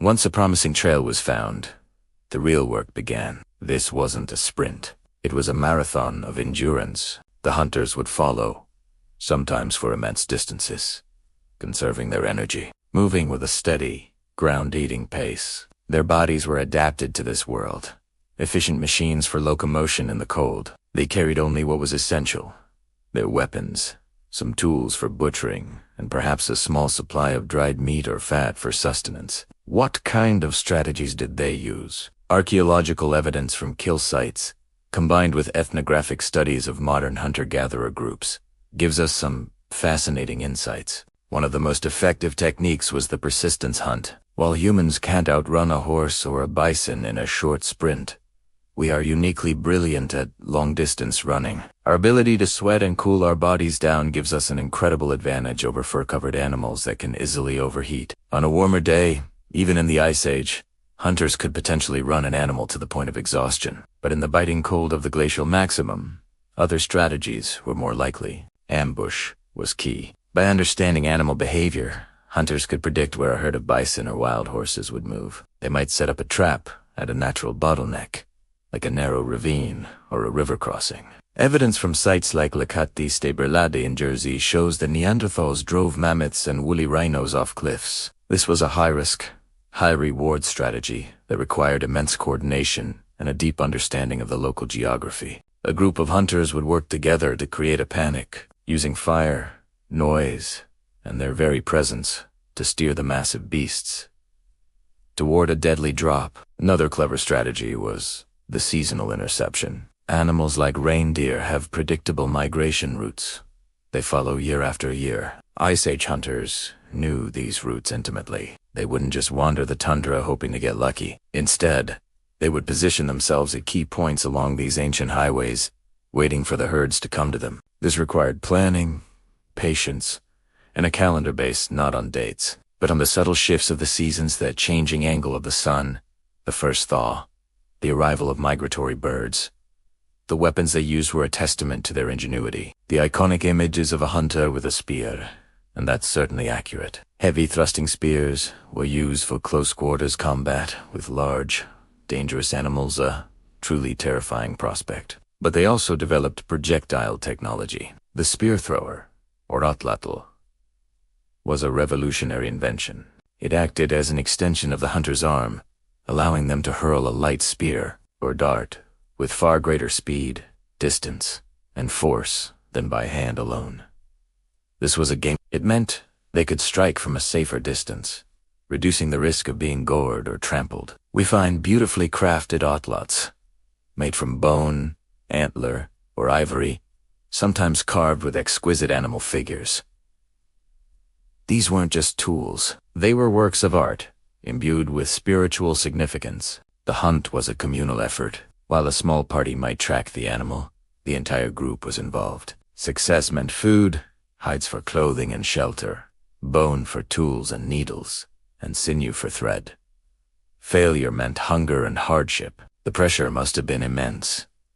When the hunters finally closed in on their prey, the atmosphere would have shifted from quiet patience to focused, adrenaline-fueled intensity. Every member of the party had a role. Some might drive the animal, others would be positioned for the kill. The moment of truth was swift and dangerous. A misplaced spear or a moment's hesitation could be fatal. Let's imagine the final moments. After days of tracking a giant stag, the hunters have cornered it in a snow-filled hollow. The animal is tired, its great chest heaving. The hunters, moving with practiced silence, surround it. They don't rush. They wait for the perfect moment. The lead hunter raises his outlet, the dart poised. With a powerful flick of the wrist, the dart flies true, striking the animal in its vital flank. The stag stumbles, and the other hunters move in to finish the job quickly and humanely. There is no cheering, no celebration just yet. There is a sense of respect, of gravity. They have taken a life to sustain their own. The work wasn't over. The massive task of butchering the animal began immediately, before the carcass froze solid. Using razor-sharp flint blades, they would skin the animal and expertly dismember it, separating the meat, organs, fat, and bone. Nothing was wasted. The nutrient-rich organs might be eaten on the spot, a vital reward after the long chase. Large portions of meat and hide would be laboriously hauled back to camp, where the rest of the community waited. The return of a successful hunting party was a moment of profound relief and joy for the entire group. It meant security. It meant survival. The stories of the hunt would be told around the fire, a way of passing on knowledge, reinforcing social bonds, and honoring the animals that sustained them. These weren't just stories of a kill. They were lessons in tracking, in patience, in courage, and in respect for the natural world. So, the next time you see a quiet, snow-covered field, take a moment. Imagine the silent figures moving across that landscape. See them not as primitive brutes, but as highly intelligent and skilled experts, the true masters of the Ice Age world. Their legacy isn't just in the fossilized bones and stone tools they left behind. It's in the very human spirit of endurance, ingenuity, and deep connection to the world around us. Thanks for joining me on this journey back to the Ice Age. If you found this fascinating, don't forget to like, subscribe, and hit that notification bell for more stories from our deep past. See you next time. Hello and welcome back to our journey into the Ice Age world. Today, we re-delving into one of the most fascinating and challenging aspects of Clovis life, their spiritual world. What did they believe? How did they see their place in the cosmos? While we can't know for sure, archaeological clues offer tantalizing glimpses into a rich and complex inner life. Let's piece together what the evidence suggests. When we think about spirituality in ancient cultures, we often imagine grand temples or elaborate texts. For the Clovis people, who lived over 13,000 years ago, their spirituality was likely woven directly into the fabric of their daily existence, inseparable from the hunt, their tools, and the land itself. We don't have written records, so we must become detectives, interpreting the subtle signs they left behind in the earth. One of the most powerful clues is the use of red ochre. This natural pigment, a form of iron oxide, is found at Clovis sites across North America. At the Anzac site in Montana, the only known Clovis burial, the remains of a young child were covered in red ochre and accompanied by over 100 precious tools made of stone and bone. This wasn't just a casual disposal. Covering a body in ochre is a practice seen in ancient cultures worldwide, often symbolizing blood, life, and rebirth. It suggests a deeply meaningful ritual, a way of preparing the deceased for a journey into an afterlife or honoring their spirit. The inclusion of so many valuable tools, items essential for survival, speaks volumes. It implies these objects weren't just for the living. They had a purpose beyond the physical world, perhaps as offerings to guide or protect the child's spirit. This reverence wasn't just for people. Animals, especially the megafauna, they hunted like mammoths and mastodons, were central to their survival, and likely their spiritual beliefs as well. It's easy to imagine that hunting these immense creatures was more than just a food quest. It was a sacred act. The relationship was probably one of deep respect, even kinship. Some archaeologists theorize that rituals were performed before a hunt to ask for the animal's spirit to give itself. and after the hunt to give thanks. This wasn't about domination, but about a cyclical relationship of life and death. The animal provided sustenance, and in return its spirit was honored. This profound connection is a common thread in many hunter-gatherer societies around the globe. Let's talk about the tools themselves. Sometimes, Clovis artifacts are found in ways that defy simple explanation. Caches of exceptionally crafted Clovis points, far more than one person would need, have been discovered buried together. Some are even made from exotic, beautiful stone sourced from hundreds of miles away. Why would they go to such lengths to create and then bury these perfect tools? It's possible these were ritual offerings, perhaps to the spirits of the land or as part of a ceremony to ensure future hunting success. At the Galt site in Texas, we see incised stones, small, portable pieces of limestone with geometric patterns scratched into them. These are some of the oldest examples of art in North America. Are they maps, calendars, or are they spiritual objects? Tools used in rituals or symbols of a cosmic order. We can't be certain, but their abstract nature points to a capacity for symbolic thought, a key ingredient of spiritual and religious belief. Another fascinating window into the Clovis spiritual world is the concept of shamanism. In many cultures, a shaman is a spiritual practitioner who can journey to the spirit world to communicate with spirits, heal the sick, or seek guidance. For the community, the shaman often enters a trance state, sometimes aided by rhythmic drumming, chanting, or fasting. While we can't prove Clovis people had shamans, it's a very plausible model for their spiritual life. The challenging and unpredictable nature of ice-aged existence, sudden weather changes, the movements of game animals. Illness would have created a need for spiritual specialists who could mediate between the human and spirit realms. The reverence for animals, the ritual use of ochre, and the creation of symbolic objects could all be components of shamanic practices. The incised stones might have been used by a shaman as a guide for a spiritual journey. The burial of the Anzac child with such care could reflect a shamaness role in guiding the spirit to the next world. The placement of their sites might also have spiritual significance. Many Clovis camps are found in locations with dramatic views, near unique geological features like springs or rock outcrops. Was this purely practical, or did they see these places as having special power or significance? We can imagine them gathering at these spots not just to camp, but to connect with the landscape and the forces they believed animated it. Their world was alive with spiritin, the animals they hunted, the stones they shaped, the rivers that gave them water, and the ancestors they honored. So, when we look at a single Clovis point, we shouldn't just see a weapon. We should see the culmination of incredible skill, deep knowledge of stone, and quite possibly a spiritual intention. Every chip of the flint could have been accompanied by a prayer or a thought, directed at the spirit of the stone or the animal it would one day meet. These weren't just objects. They were imbued with meaning and power. Putting it all together, we can sketch a picture of Clovis spirituality. It was likely animistic, meaning they believed that spirits inhabit not just humans, but animals, plants, rocks, and landscapes. It involved ancestor reverence, a belief that the spirits of the dead continue to influence the living, as suggested by the Anzac burial. And it almost certainly included rituals, formal, repeated actions designed to connect with the spirit world, ensure success, and maintain balance in their universe. These rituals would have revolved around the most critical aspects of their lives: hunting, birth, death, and the changing of the seasons. It is crucial to remember that we are interpreting faint echoes from a world that is profoundly different from our own. We must be respectful and avoid imposing modern ideas onto their ancient lives. But by carefully examining the clues they left behind, the ochre,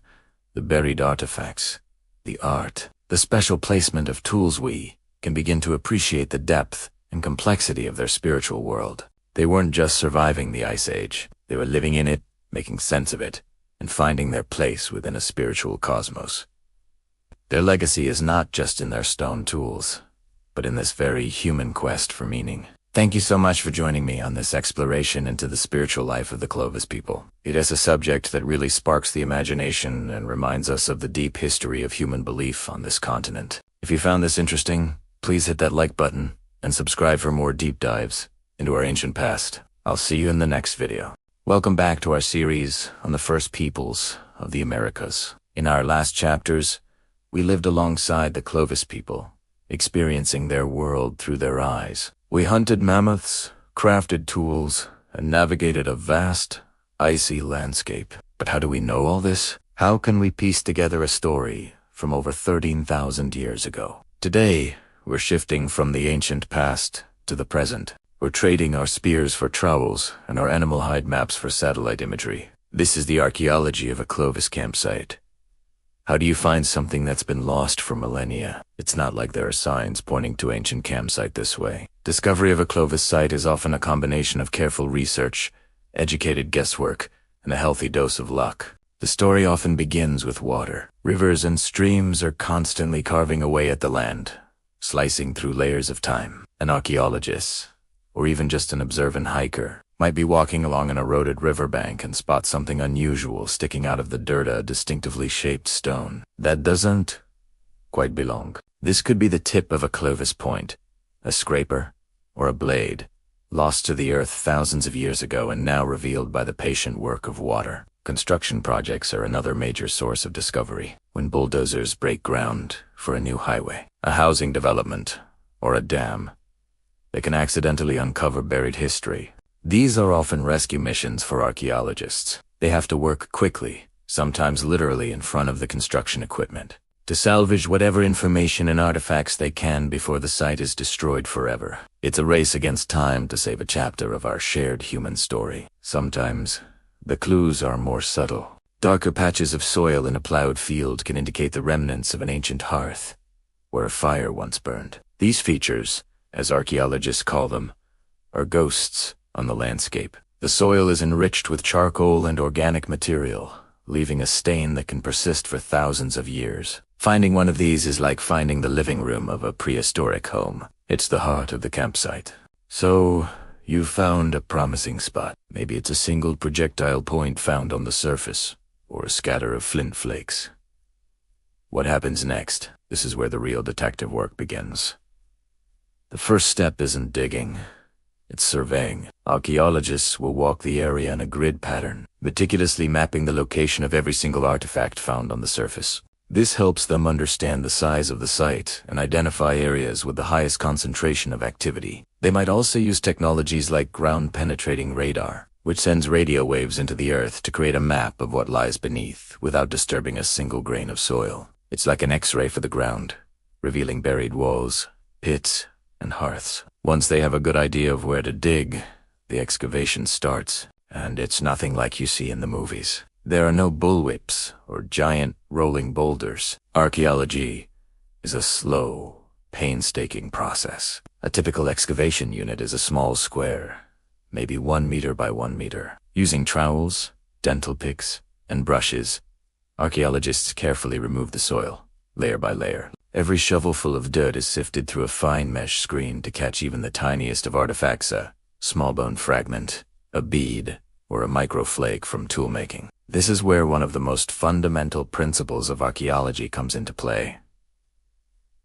Stratigraphy. Think of the ground beneath your feet as a giant layer cake of time. The oldest layers are at the bottom, and the youngest are at the top. This is the law of superposition. As people live in a place, they leave behind trash, tools, and traces of their homes. Over time, wind and water deposit new layers of silt and sand on top, sealing that moment in time. Then another group of people might come along, and the process repeats. By carefully excavating these layers, or strata, archaeologists can read the story of the site chronologically. Everything found in a single, undisturbed layer is considered to be from the same time period. Finding a Clovis point in a layer deep beneath pottery fragments from a later culture tells you, without a doubt, that the Clovis occupation was older.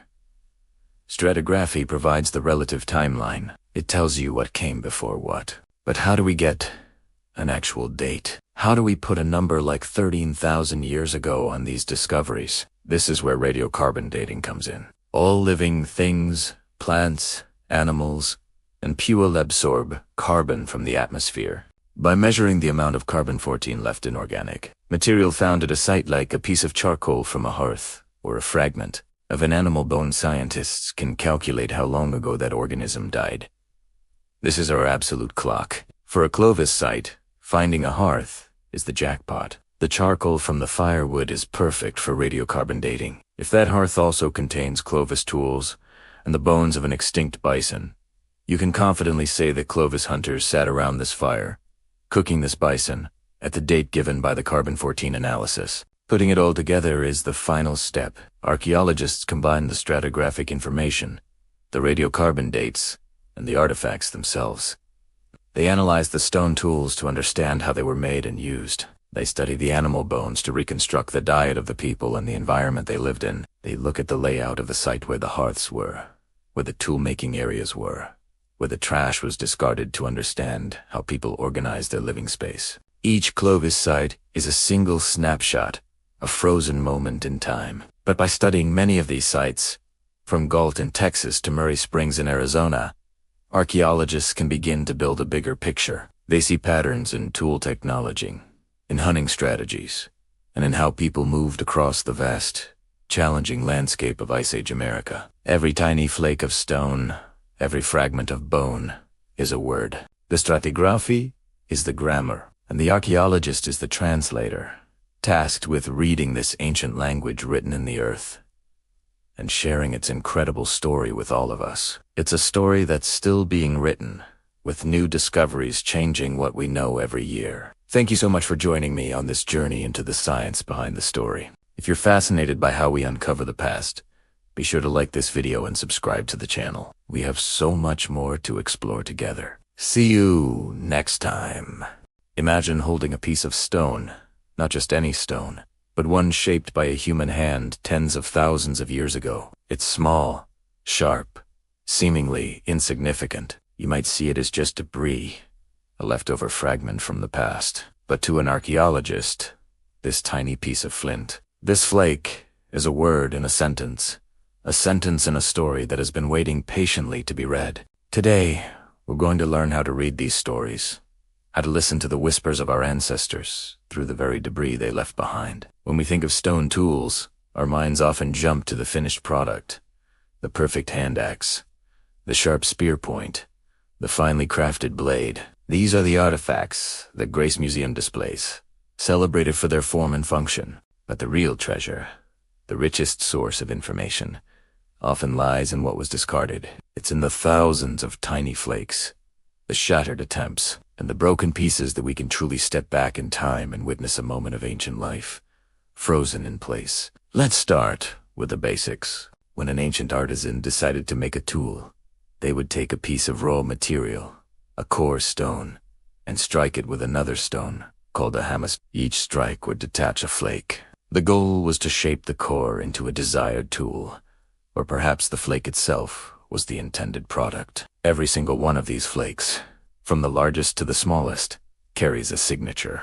It tells us about the angle of the strike, the force of the blow, and the skill of the person who made it. Now, imagine an ancient campsite. Around a long-extinguished hearth, archaeologists find a dense scatter of these stone flakes. This isn't just a random pile of rocks. It's a lithic scatter, a precise map of an ancient activity area. By analyzing the distribution, we can start to reconstruct the scene. Where are the largest flakes? Where are the tiniest, almost dust-like fragments?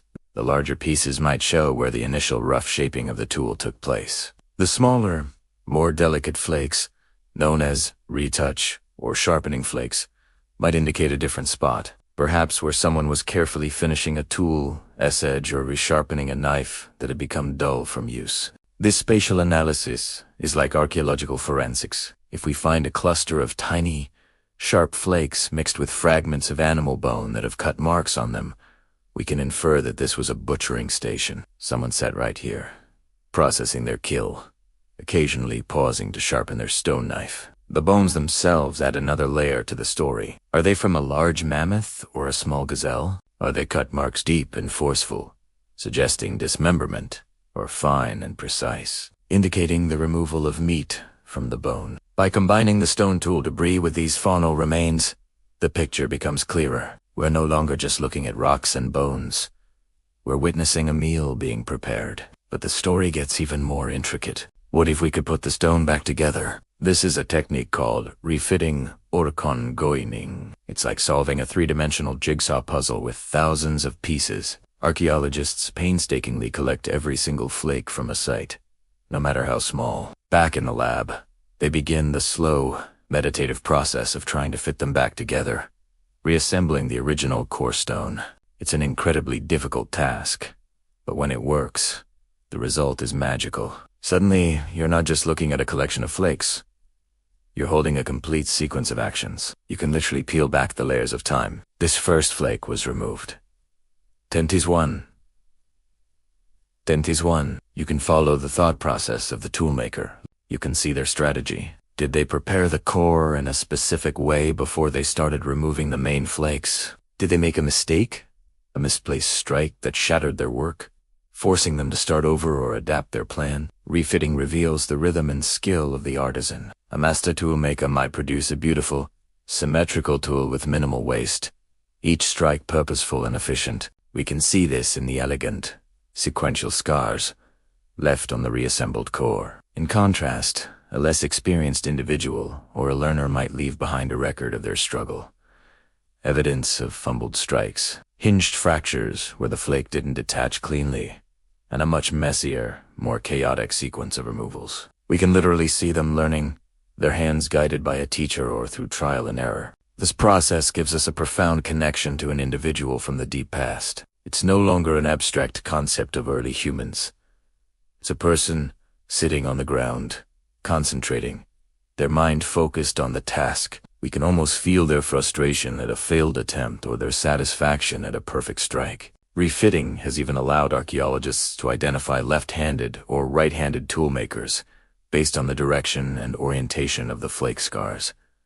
Think about what this means. This isn't just about how a tool was made. It's about how knowledge was passed down. It's about community, learning, and the transmission of culture over thousands of years. The debris is a testament to this process. The broken tools, the failed attempts, they aren't failures in the archaeological record. They are some of our most precious clues, revealing the challenges and realities of daily life. A broken spear point found far from the camp where it was made tells the story of a hunt. A discarded tool, broken during the manufacturing process, tells us about the properties of the stone and the limits of the technology. So, the next time you see a picture of a pristine stone axe, remember the silent storytellers, the thousands of fragments that were left behind.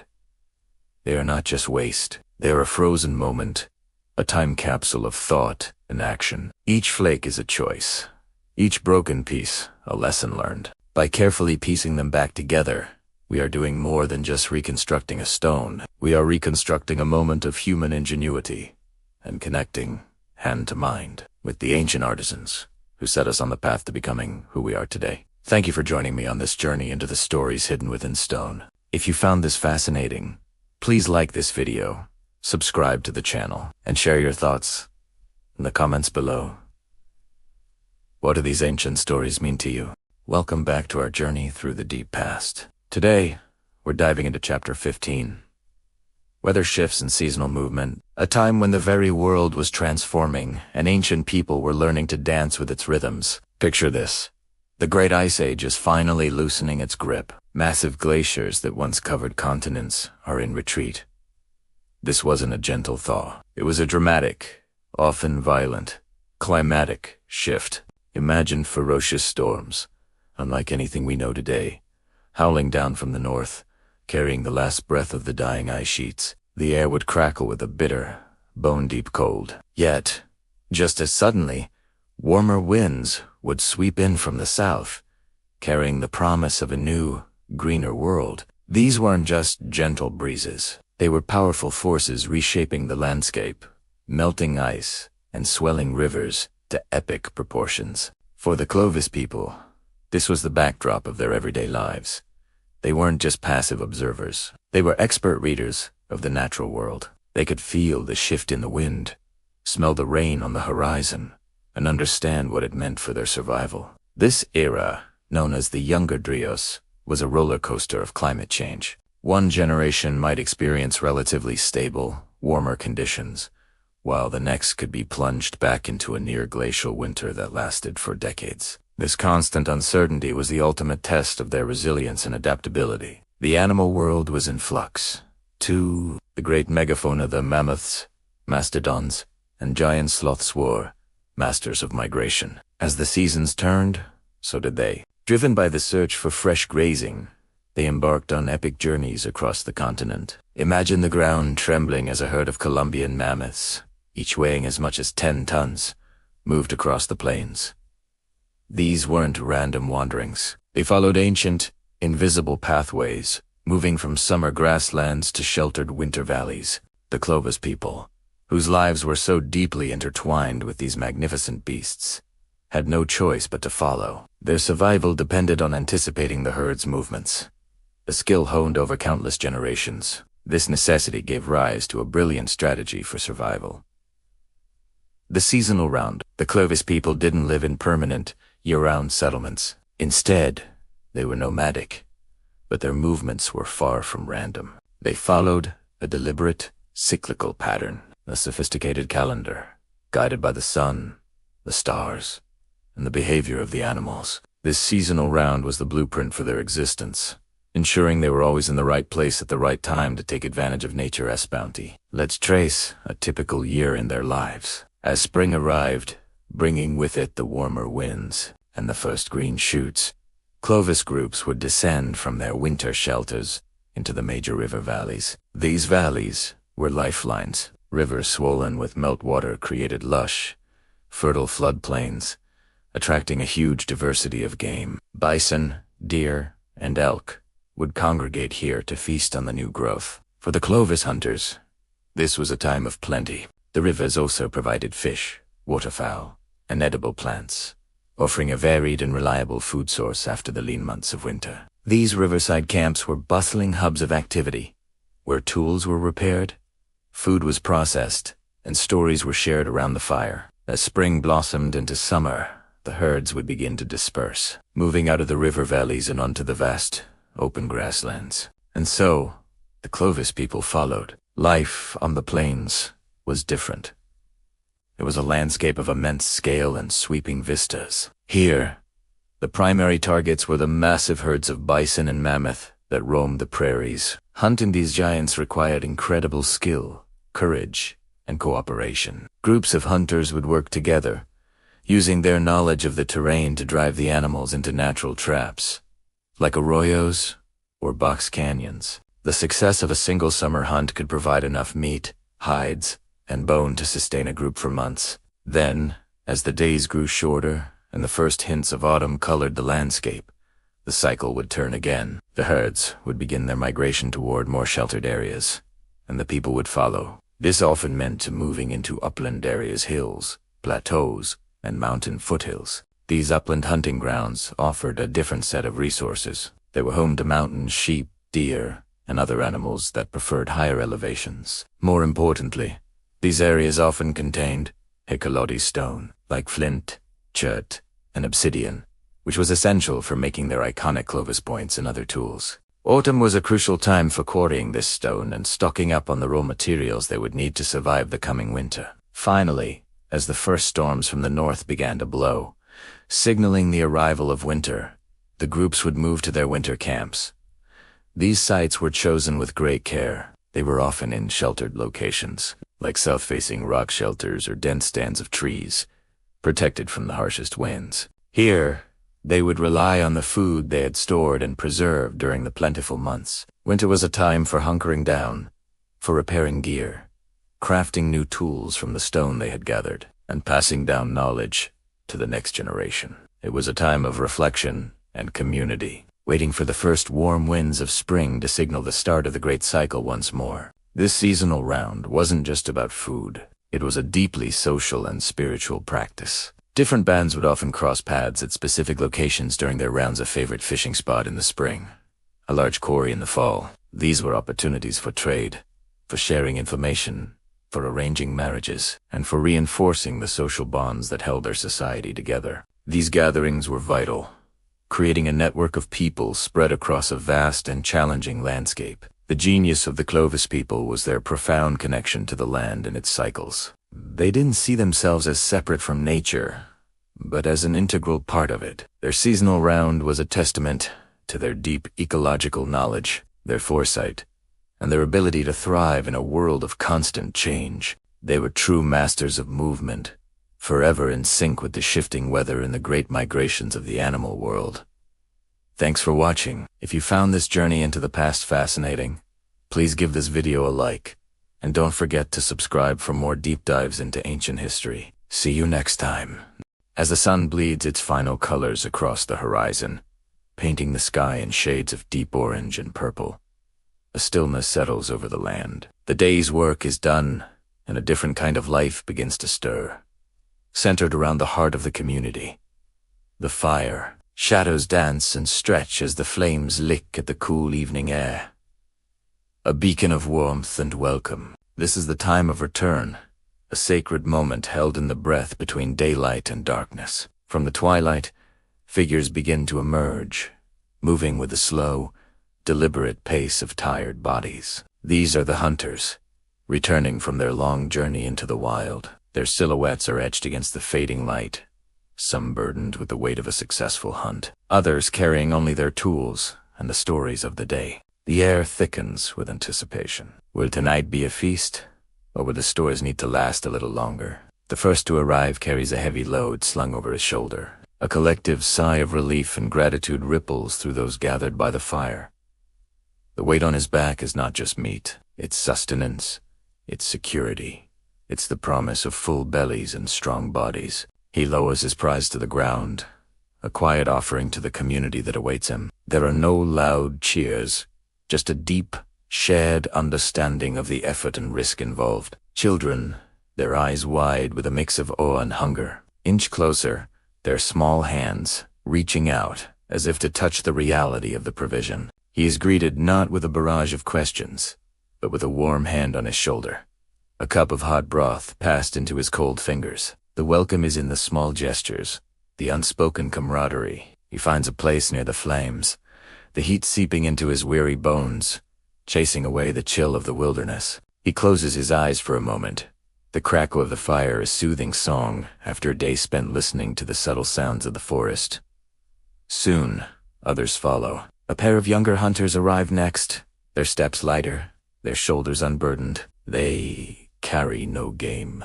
Their faces are smudged with dirt and streaked with sweat, their expressions a mixture of disappointment and exhaustion.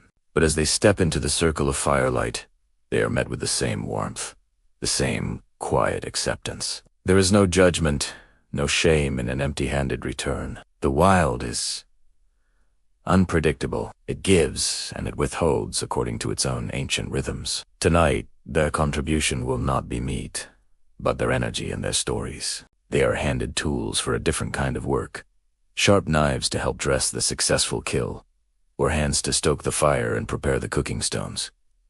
Everyone has a role. The success of one is the success of all, and the burden of an unsuccessful day is shared, lightened by the community's collective strength. As the meat is skillfully prepared, the atmosphere on the fire transforms. The quiet anticipation gives way to a gentle hum of activity and conversation. The rich, savory scent of roasting meat begins to fill the air, a primal perfume that speaks of nourishment and communion. The hunters, now rested and warmed, begin to speak. Their voices are low at first, recounting the day's journey. The successful hunter describes the trail, the patience, the final, heart-pounding moments. He speaks of the animal with respect, honoring its life and the gift it has provided. He doesn't boast. He simply shares the facts of the encounter, his words painting a vivid picture for those who stayed behind. The others listen intently, learning from his experience, storing away details for their own future hunts. Then, the empty-handed hunters share their tale. They speak of tracks that went cold, of a sudden shift in the wind that gave them away, of near misses and fleeting opportunities. Their story is not one of failure, but of persistence. It's a reminder of the challenges, a lesson in humility and the importance of trying again tomorrow. Their narrative is just as vital, adding to the collective knowledge of the group, mapping the ever-changing landscape of their world. The children sitting at the edge of the firelight absorb every word. For them, These are more than just stories. They are lessons in survival, in tracking, in understanding the delicate balance between hunter and hunt. They learn about courage, about patience, and about the deep-seated respect for the natural world that sustains them. The firelight flickers across their focused faces, and in their eyes, you can see the next generation of providers, listening and learning. When the food is ready, it is shared among everyone. Portions are distributed fairly, ensuring that all are fed, from the youngest child to the oldest elder. The hunters who brought nothing back are served just as the one who provided. This is the unwritten law of the community. You share what you have, and you receive what you need. In the simple act of sharing a meal, the bonds of the group are strengthened, woven together by threads of mutual support and reliance. Eating together by the fire is a ritual. The day's anxieties melt away with each bite. Laughter begins to bubble up, mingling with the soft murmur of conversation. Stories shift from the hunt to lighter topics. Jokes are shared. Memories are revisited, and plans for the coming days are made. The fire becomes a living room, a dining hall, and a classroom all in one. As the meal winds down, a sense of peace settles over the gathering. The stars have emerged, brilliant and cold in the vast, dark sky above. The fire, now a bed of glowing embers, continues to radiate a gentle warmth. One by one, people begin to drift away to their shelters, their bellies full, their spirits comforted. The hunters, their duty for the day complete, feel a profound sense of purpose and belonging. Whether they returned with meat or with just a story, they returned home. They returned to the light, to the warmth, to the faces of their people. They return to this circle, where every member is valued, every effort is honored, and every day ends with the quiet grace of coming together. And as sleep claims them, they rest in the knowledge that tomorrow, when the sun rises, they will venture out again, bound by a shared past and a common future, forever drawn back to the evening return, to the heart of the fire. Thanks for watching. If you enjoyed this glimpse into another time, don't forget to like this video and subscribe to the channel for more stories. We'll see you again soon. As the sun dips below the horizon, painting the sky in fiery hues, our ancient ancestors would gather, not just for warmth, but for connection. This is Chapter 17, Night Rituals by the Fire. Imagine the scene, the crackling flames casting long, dancing shadows. The air is filled with a rhythmic, hypnotic beat, not from complex instruments, but from simple sticks drumming against logs, against stones, against stretched hides. It's a primal heartbeat, a pulse that connects everyone huddled together. Softly, quiet chants begin to rise, weaving through the percussive rhythm. These aren't just sounds, they're prayers. They're expressions of gratitude for a successful hunt, pleas for protection through the cold, dark night. It's a shared moment of spirituality, a collective breath taken before the world goes to sleep. The firelight flickers across faces, young and old, all united by this simple, powerful ritual. And then, as the children draw closer, their eyes wide with wonder, the storytelling begins. An elder, their face a roadmap of seasons and stories, clears their throat. The drumming softens, the chants fade, and a single voice takes center stage. Tonight's story is a grand one, a legend whispered down through countless generations. It's the epic tale of their ancestors, brave and determined, who journeyed across vast, treacherous ice fields under a sky of unfamiliar stars. The elder's voice paints vivid pictures in the minds of the listeners. They describe the biting wind that howled like a hungry wolf, the crunch of snow underfoot that sounded like breaking bones. They speak of the great mountains of ice that groaned and shifted, and the constant threat of hidden crevasses that could swallow a person whole. But they also speak of courage, of the leaders who navigated by the stars and the subtle signs in the snow. They tell of the hunters who stalked the giant, woolly beasts that roamed these frozen lands, providing food and fur for survival.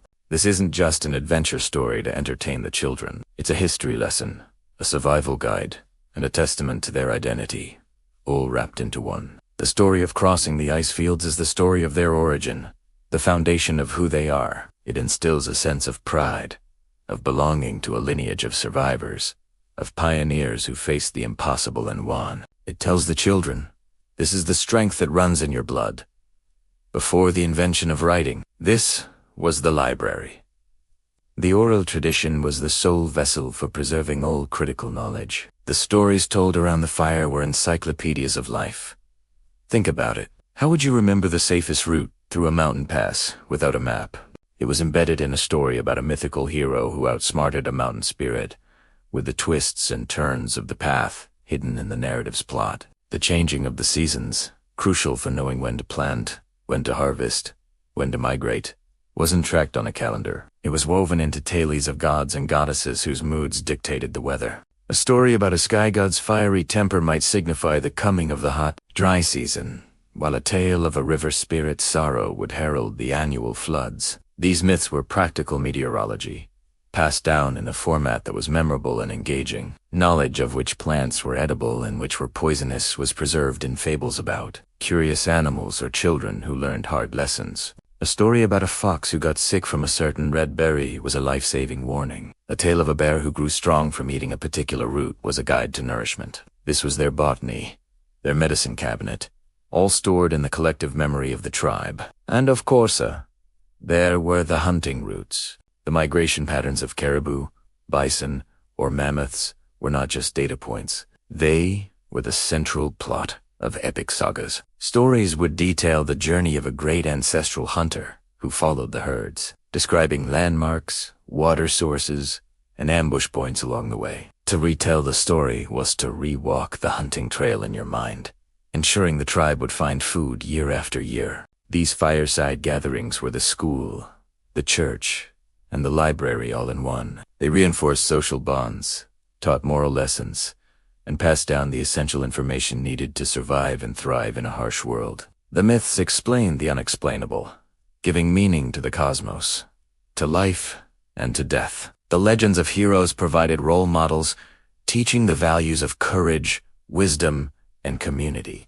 Every person was a living book. The elders were the master librarians, their minds holding volumes of history, science, and culture. The adults were the active collection, constantly referencing and applying the knowledge. And the children, listening intently by the fire, were the next edition, absorbing the stories, learning the chants, and preparing to one day become the keepers of the flame themselves. This intricate web of oral tradition ensured that nothing was lost. It was a robust system, resilient and adaptable. As new challenges arose, new stories were created, or old ones were adapted to include new information. It was a living, breathing body of knowledge, constantly updated and refined with each generation. The survival of the entire community depended not on stone tablets or papyrus scrolls, but on the power of memory and the magic of a well-told story. So as the fire burns down to glowing embers, and the children, full of stories and dreams, are carried off to their sleeping furs, the cycle continues. The knowledge is safe for another day. The rhythm of the drums, the echoes of the chants, and the words of the ancestors are imprinted on the hearts and minds of the people. This ritual, repeated night after night, generation after generation, was the invisible thread that held their world together, ensuring their legacy would endure, carried on the breath of a story told in the dark. Thanks so much for joining me on this journey back in time. If you found this fascinating, please hit that like button and subscribe for more chapters from our shared human story. See you in the next one. The campfire crackles, its flames slowly dying down. Around us, shadows lengthen as people settle into warm hide blankets, their breath misting in the cool night air. The sounds of the day fade, replaced by the gentle hum of the nocturnal world. As the last embers glow like fading rubies, our gaze naturally lifts upward, away from the earth and toward the vast, glittering expanse of the sky. Imagine looking up at the same sky, but 20,000 years ago. During the Pleistocene, the stars would be intensely bright, unhindered by the light pollution that veils our modern view. The air, crisp and clean, would make the cosmos feel so close you could almost touch it. For our ancestors, this celestial dome wasn't just beautiful. It was a map, a clock, and a calendar all rolled into one. It was a vital tool for survival. While the constellations we know today are formed by stars millions of light years away, their positions shift over vast timescales due to something called proper motion. So, the sky of the Pleistocene would have been familiar, yet subtly different. Think of it like looking at an old photograph of a friend to recognize them, but the details have changed. The Big Dipper or the plug would have been more bent, its handle more curved, and its bowl more stretched out. Orion, the great hunter, would still stride across the winter sky, but the stars in his belt and sword might have been slightly rearranged, perhaps looking a little less aligned than they do for us. For these early humans, the sky was a living storybook. They wouldn't have known the Greek or Roman myths we associate with the constellations, but they would have had their own. Perhaps that sprawling band of light, the Milky Way, was a great spirit river, or the path the ancestors walked. Maybe Orion wasn't a hunter, but a giant mammoth, and the Pleiades star cluster.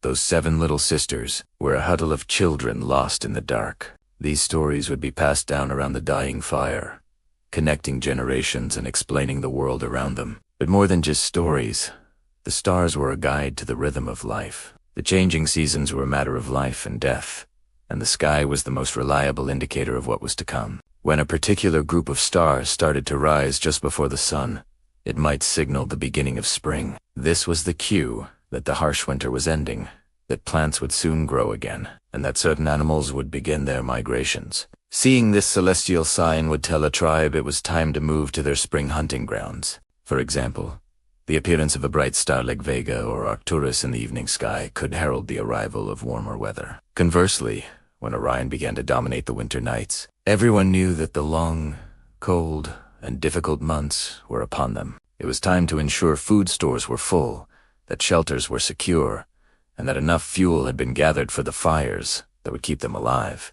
The sky told them when to prepare, when to move, and when to hunker down. The moon, of course, was another crucial celestial body. Its monthly cycle of waxing and waning provided a shorter, more immediate measure of time. The full moon would have been a blessing, bathing the landscape in a soft, silvery light, making it possible to travel or hunt at night with greater safety. A new moon, plunging the world into deep darkness, was a time for caution, a time to stay close to the safety of the fire, listening for the sounds of nocturnal predators. The phases of the moon likely helped them track time within a season, perhaps counting the cycles between major events, like the salmon run or the berry harvest. Let's think about navigation.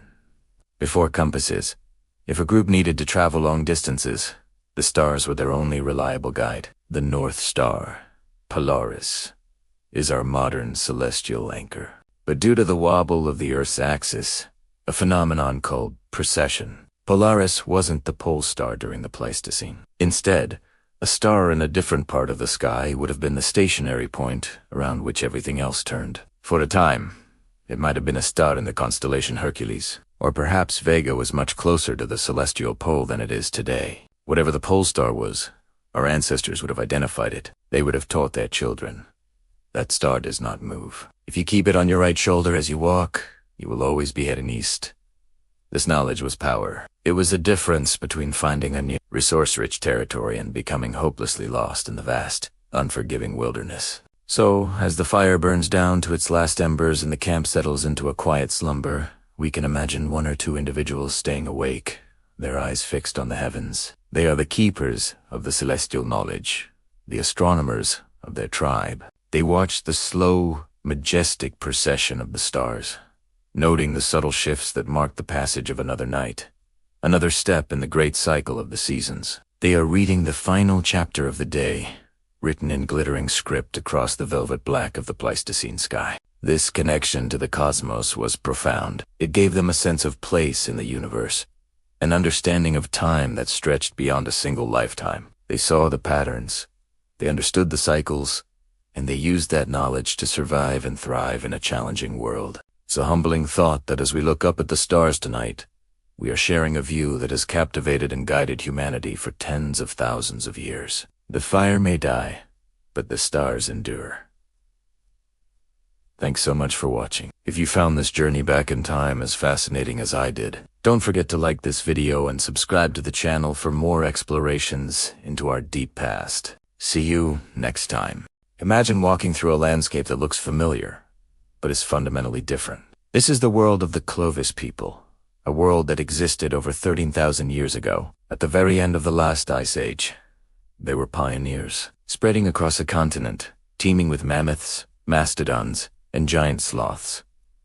But they were also ghosts. They left no written records, no grand cities, no monuments to their kings or queens. So how do we know anything about them at all? How do we listen to the stories of a people who have been silent for millennia? The answer lies scattered beneath our feet, in the silent, enduring objects they left behind. These are not just artifacts. They are whispers from a lost world, echoes of lives lived with skill, ingenuity, and a deep connection to their environment. They are the quiet messages of the Clovis people. Let's start with the most iconic of these messages.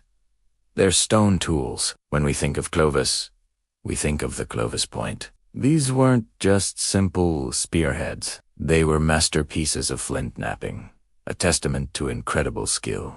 They were typically large, leaf-shaped, and distinguished by a central groove, or flute, at the base. This flute was a brilliant innovation, allowing the point to be securely hafted onto a wooden spear shaft. It was a unique technological signature, a calling card left across North and Central America. Finding a Clovis point is like finding a key to a forgotten time. Each one is a story. The type of stone tells us where they sourced their materials, sometimes from hundreds of miles away, revealing vast trade networks or long-distance seasonal migrations. The craftsmanship speaks of a tradition passed down through generations. Tiny chips and fractures on the edges, visible under a microscope, can tell us what they hunted. Was it a mammoth? A bison? A caribou? The stone holds the memory of its final, impactful moments. At sites like the gold site in Texas, archaeologists have found not just finished points, but the entire workshop. Half-finished tools, discarded flakes, and the hammerstones used to shape them. It's like stepping into a studio that's been quiet for 13,000 years. The creative process frozen in time. But it's not just the points themselves.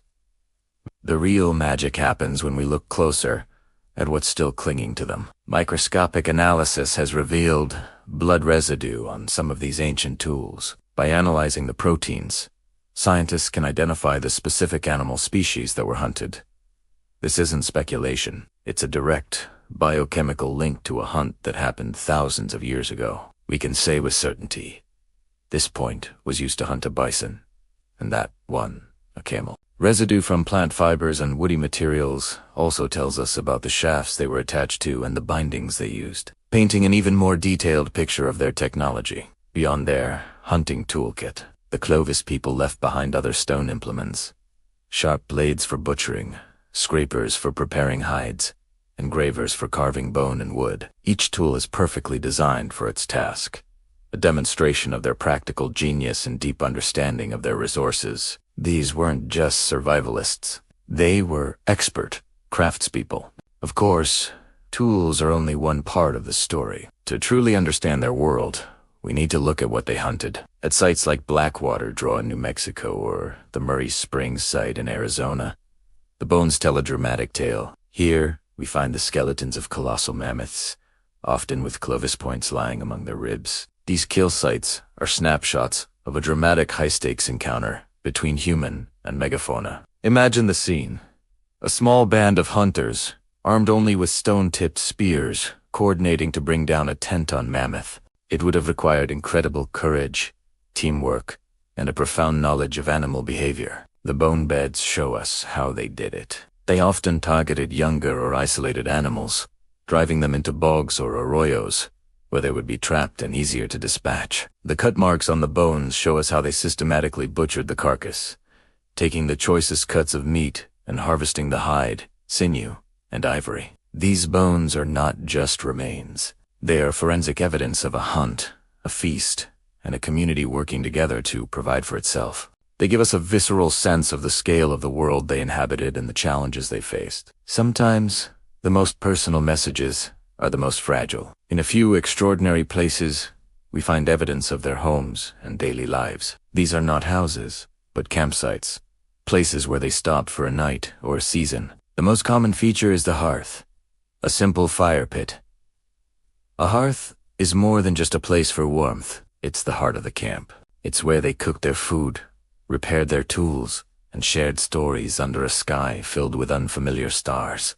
The charcoal from these ancient fires can be carbon dated, giving us a precise timeline for their presence. The burnt seeds and animal bones found within them tell us what was on the menu. The layout of artifacts around a hearth can even hint at social organization, showing where people sat and worked. Finding a Clovis era hearth is like being invited into their living room. It's a deeply intimate connection, a reminder that for all the millennia that separate us, they were people just like us, gathering around a fire for comfort, community, and sustenance. And then there are the bones of the people themselves. Human remains from this period are incredibly rare, which makes each discovery profoundly important. The most famous is the Anzac burial site in Montana. Here, the remains of a young boy were found, lovingly buried more than 12,800 years ago. He was laid to rest with a collection of over 100 stone and bone tools, all covered in red ochre, a pigment often associated with ritual and ceremony. This isn't just a skeleton. It's evidence of love, grief, and belief. The care taken with this burial shows us that these were not just hunters and toolmakers, but people with a rich, spiritual, and ceremonial life. They mourned their dead. They believed in an afterlife, or at least in the importance of equipping the departed for a journey. The DNA recovered from the Anzac child confirmed a direct ancestral link to modern Native American populations, forging a living bridge between the ancient past and the present. It was a powerful message, confirming that the story of the Clovis people is the opening chapter in the much longer story of people in the Americas, perhaps the most ephemeral, and therefore most powerful. Messages of all are the ones that should have vanished completely. Footprints.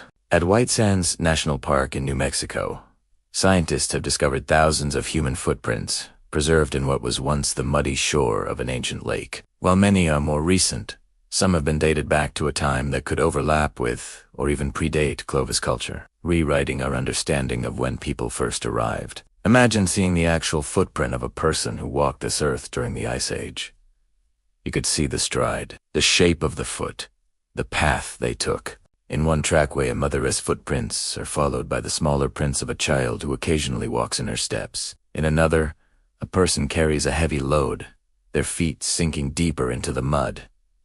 These tracks are so personal, so human. They are not artifacts. They are moments of life, preserved in stone. They capture a journey, a fleeting instant of a person moving across a landscape, and they connect us to these ancient people in a way that no tool or bone ever could. They remind us that history is not just about objects, but about people, walking, working, and living. Each of these things a fluted point, a butchered mammoth bone, the charcoal of a dying fire, a ceremonial burial, a footprint in the muds, a piece of a massive puzzle. On their own, they are silent objects, but together, they begin to speak. They tell a story of resilience, of intelligence, of a people who mastered a wild and challenging continent. They are the quiet, enduring messages from the world of Clovis, a world that is gone, but thanks to these whispers from the earth, is not forgotten. Thank you so much for joining me on this journey back in time. If you found this fascinating, please hit the like button and subscribe for more deep dives into our shared human story. See you next time. The sun peeks over the horizon, painting the sky in shades of orange and pink. It's a sight we see every day, a constant in our ever-changing lives. But imagine this same sunrise, 13,000 years ago. The light touches the same earth, warms the same air, and falls upon the faces of our ancestors. This is Chapter 20, Dawn Again, a cycle of survival. As we stand at the close of our journey into the Pleistocene, we find ourselves back where we began, at the break of dawn. This isn't just the end of a night. It's a powerful symbol of continuation, of a cycle that has spun for millennia. The world of our Ice Age ancestors was unimaginably different from our own. A world of mammoths and saber-toothed cats, of vast ice sheets and landscapes we would barely recognize. Yet, as that ancient sun rose, it illuminated a scene that is deeply, fundamentally familiar. A family waking, a community stirring, a species surviving. Think about the sheer resilience it took. Every sunrise was a victory against the cold, against hunger, against the immense challenges of a wild and untamed planet. They didn't just survive. They adapted. They were brilliant innovators, creating tools from stone and bone, mastering fire, and developing complex social structures that allowed them to thrive. They were artists, leaving behind breathtaking paintings in the deep recesses of caves, messages across time that speak of their beliefs, their fears, and their reverence for the world around them. When we look at our own lives today, with our technology and our cities, it's easy to feel disconnected from that ancient past. But are we really so different? The same drive that pushed them to explore new territories is the same spirit that sends us to the stars. The need for community, for family, for connection, that is the bedrock of human society.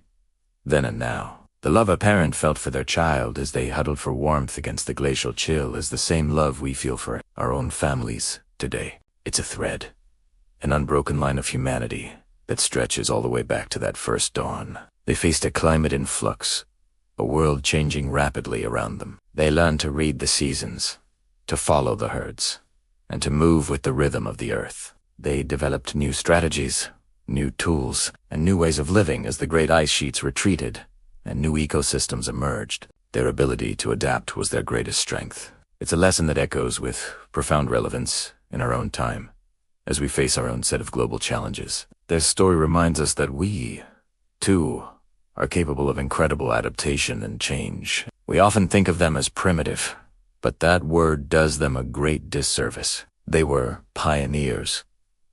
Every day was an exercise in problem-solving and ingenuity. They possessed an intimate knowledge of their environment that we have largely lost, the properties of every plant, the habits of every animal, the meaning of every star in the night sky. This was not a simple existence. It was a complex and rich one, full of its own joys, sorrows, and rituals. They mourned their dead, they celebrated births, and they gathered around the fire to share stories, that connection to family was everything. In a world without written language, knowledge was passed down through generasanza, sacred trust. A grandparent would teach a child how to knap flint, how to track an animal, which berries were safe to eat. These were not just survival skills, they were acts of love, binding the family unit together. This web of kinship was their social safety net, their source of strength and comfort. The echoes of these bonds are still the foundation of our own lives. Who do we turn to in times of trouble? Who do we share our greatest joys with? Our family, our tribe. And so, as we watch this modern sunrise, let's try to see it through their eyes. Let us feel the cool morning air and imagine the sounds of a world waking up not to the hum of traffic, but to the call of a distant bird or the rustle of wind through ancient grasses. Let's remember that the ground beneath our feet holds their stories, their struggles, and their triumphs. We are the continuation of their journey. The same blood flows in our veins. The same spark of ingenuity resides in our minds, and the same capacity for love and connection lives in our hearts. Our exploration of their world is more than just an academic exercise. It's a journey into ourselves. By understanding them, we understand our own resilience, our own capacity for adaptation, and the timeless importance of family and community. We see that the great human story is not one of separate chapters, but a single, continuous narrative. We are connected to them, and future generations will be connected to us. As our story comes to a close and the day begins anew, take a moment. Appreciate the warmth of the sun on your skin. Think about the incredible, unbroken chain of humanity that you are a part of. The challenges have changed. The world looks different, but the fundamental human spirit endures. It is a legacy of survival, of art, of love, and of looking toward each new dawn with hope. Let this knowledge settle in your mind. Our shared human past is not a distant, dusty relic. It is a living part of who we are. It's a source of strength and a reminder of what we are capable of. As you go about your day, or as you prepare for sleep, carry this thought with you. We are all children of the dawn, connected across the vast expanse of time. May this bring you a sense of peace and a deeper appreciation for the incredible journey we are all on together. Thank you for joining me on this journey through time. If you've enjoyed exploring our shared past, please consider liking this video and subscribing for more stories about our amazing human family. Sleep well and dream of the dawn.